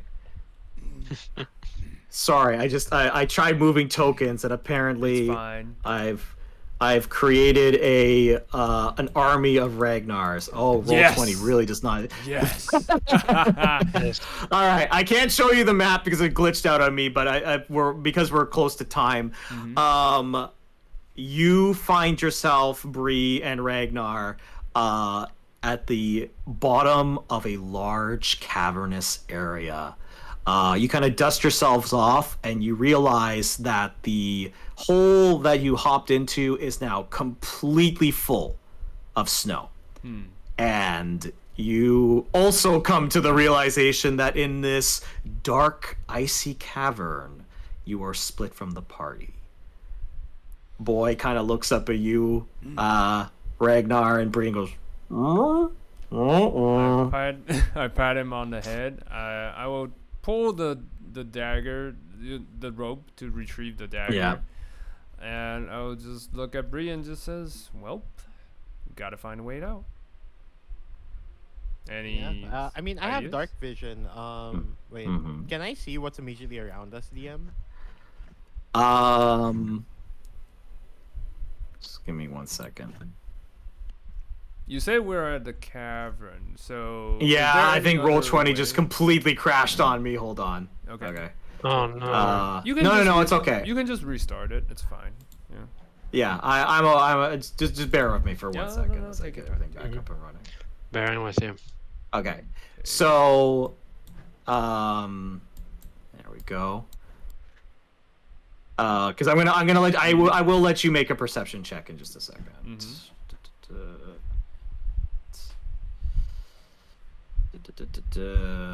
We need Ragnar. There's his token. Go back here. Okay, there we go. Crisis averted. You want to make a perception check? Yep. Okay. I will try to light a torch, I guess, since I can't do anything else. Yeah, because right now you are.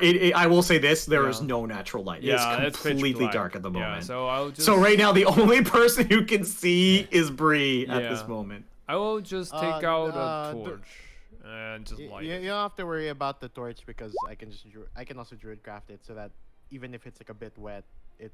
Ooh, Nice. cool. So you kind of like So you it's do like see that the torch that you had would be a little bit light. So I'll give you. I'm gonna put a little aura next to you. All right. I'll give you. I think it's like 15 feet.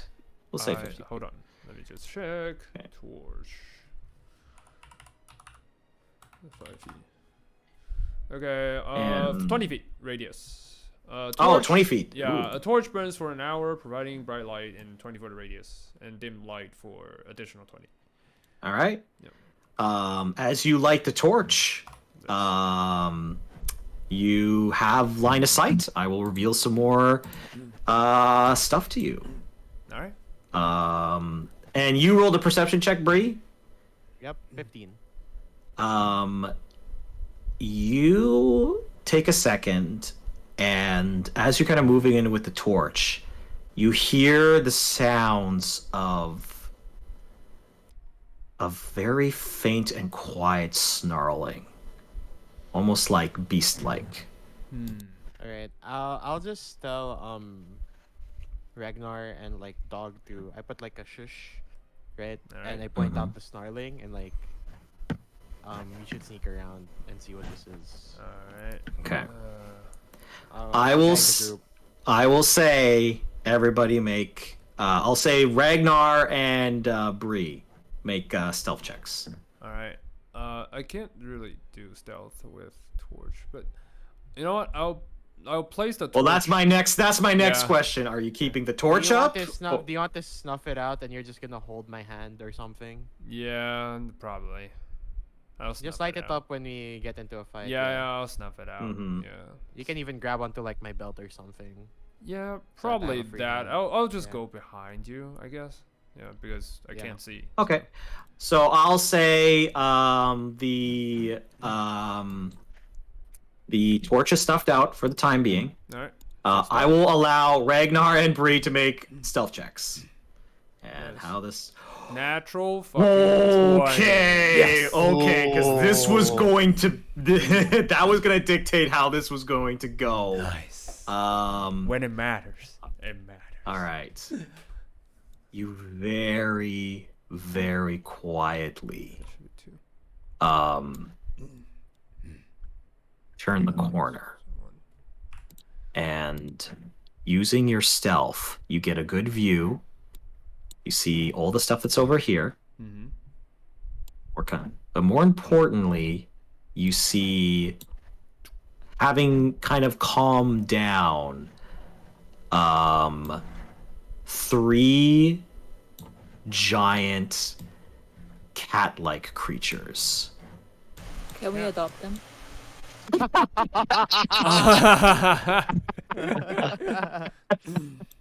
Oh boy! Oh, boy.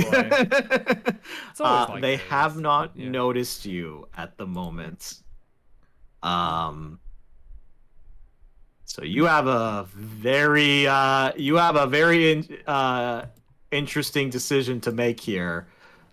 Is how you decide to tackle these Craig cats, and as you kind of contemplate how you're going to handle these new beasts split from the party, that is where we're going to end today's session. Do we spot like any of the team? Do we spot the husband? Are they Well, down here? we're gonna get into that next session And for there's sure. I like wanted to know if All they were right. here. there's some sort of a dragon bone right here. Damn it. I was not expecting the party to get split like this, but it's gonna make for an interesting encounter next week or Nice. next time we It's play. okay. It's okay. We solo. I mean, we duo these 3. Watch. We so. Hey, listen, Yes. you've got boy. He's got 10 hit points. I'm sure Yeah. he'll be fine. Let me solo them. Let me solo them. Yes. I'm not gonna lie. If you had rolled poorly on those stealth checks, this would be an immediate fight, and this would be dire to say the least. Oh, We solo. boy. Trust. All right. We solo. But yeah, no, that's awesome. All right, well, now here's the thing. As far as for Ydin and Brandon, I will say this: for next session when we play, you might be able to track down another way to these caverns. You can always dig down, right? But there might be other ways to get into these caverns that you have not yet explored yet. So Right. there might be other ways to get down there and help if this turns into a fight. But currently, all you know is Cream Puff's at the bottom of the mountain. Ragnar and Brie and Boy are in this mysterious cavern with some kooky cats. And you and Eden are at the top of this, well, not the top of this mountain, but you're on the mountainside trying to find a solution. So, Okay. Hear me out. What if we just keep ground pounding until we find something that gives way? Oh, Huh? that was smart move. No. Eh? Yeah. Why don't we cause another avalanche and see if we can use that avalanche To break through the Exactly, first avalanche. that'll work. Yes.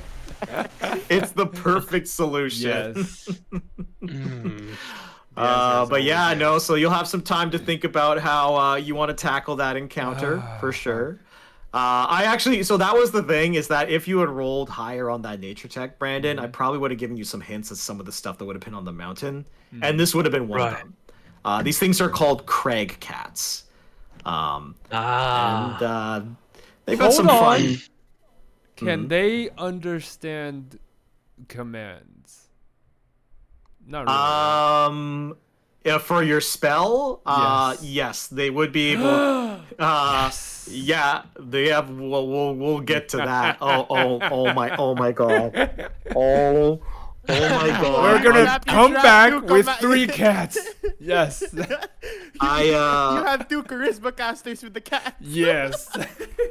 With Well, cats. That's the point. I am both thinking of the scenario of the 2 casters being down Yes. here. Either is going to go incredibly well or incredibly poorly for you, Yeah. depending on how you choose to tackle this. Yeah, But we'll we see. will have to pick that up next time we do the session. Yes. Nice. It's either gonna end with a bunch of new friends, or we're gonna find 2 bodies and Some bodies. Yes. Some bodies. This will be interesting. Oh, I'm excited for next Yeah, session. Me too. Because I'm not gonna lie. I specifically made that encounter for 4 party members, not 2. So you're like, They can nah, take it. we can do it on take hard mode. Yeah. you got it, boys. You got this. I can solo them. Yes. But yeah. So well, thank you guys. I hope you guys had fun this session. This was As always, this was a lot of fun. amazing. Lots of Yeah, really no great problem. RP. I really like the conversation between Brandon and Brie and Ydin and Tally. That was fun. Yeah. That was Yeah. a lot of That was really good cool. RP. Yes. But yeah, we'll discover more for sure. And obviously, I've got to now think of Elkin Bling's backstory. No, it doesn't have to be complicated. Elkin Bling. No, just no. normal. If you know me, I Yes. have to spend at least a couple hours writing a detailed backstory now. Nice. As I can see, the party cares about the state of Elkin Bling. But yeah, so I do have to go and start getting ready for work and stuff like that. But if you do have any yeah. questions for next Will there session be- or whatnot, Sorry, will there be a game next week? that I don't know. You can just I update will us, let you later. guys know if that's the case. Okay. I'll keep you guys posted for sure. No. Alright. Because I've been trying to pick up extra shifts because of my fire situation. Yep. Yeah. So I'll let you know if I can't make it next week or not. Yeah. And, Okay. we'll go from there. Got it. But I'm sure if I can make it, I'm sure Falcon will have something planned. Yes, I've got some stuff planned. Pokemon. Alrighty. All right. Well, I'll Yes. see you guys later. You take care. Have a good day. Thank you for All right, game. you too. Thank Yeah, no you. problem. Yep, you too. Thanks Bye. again. Good game. Good night, y'all. Bye.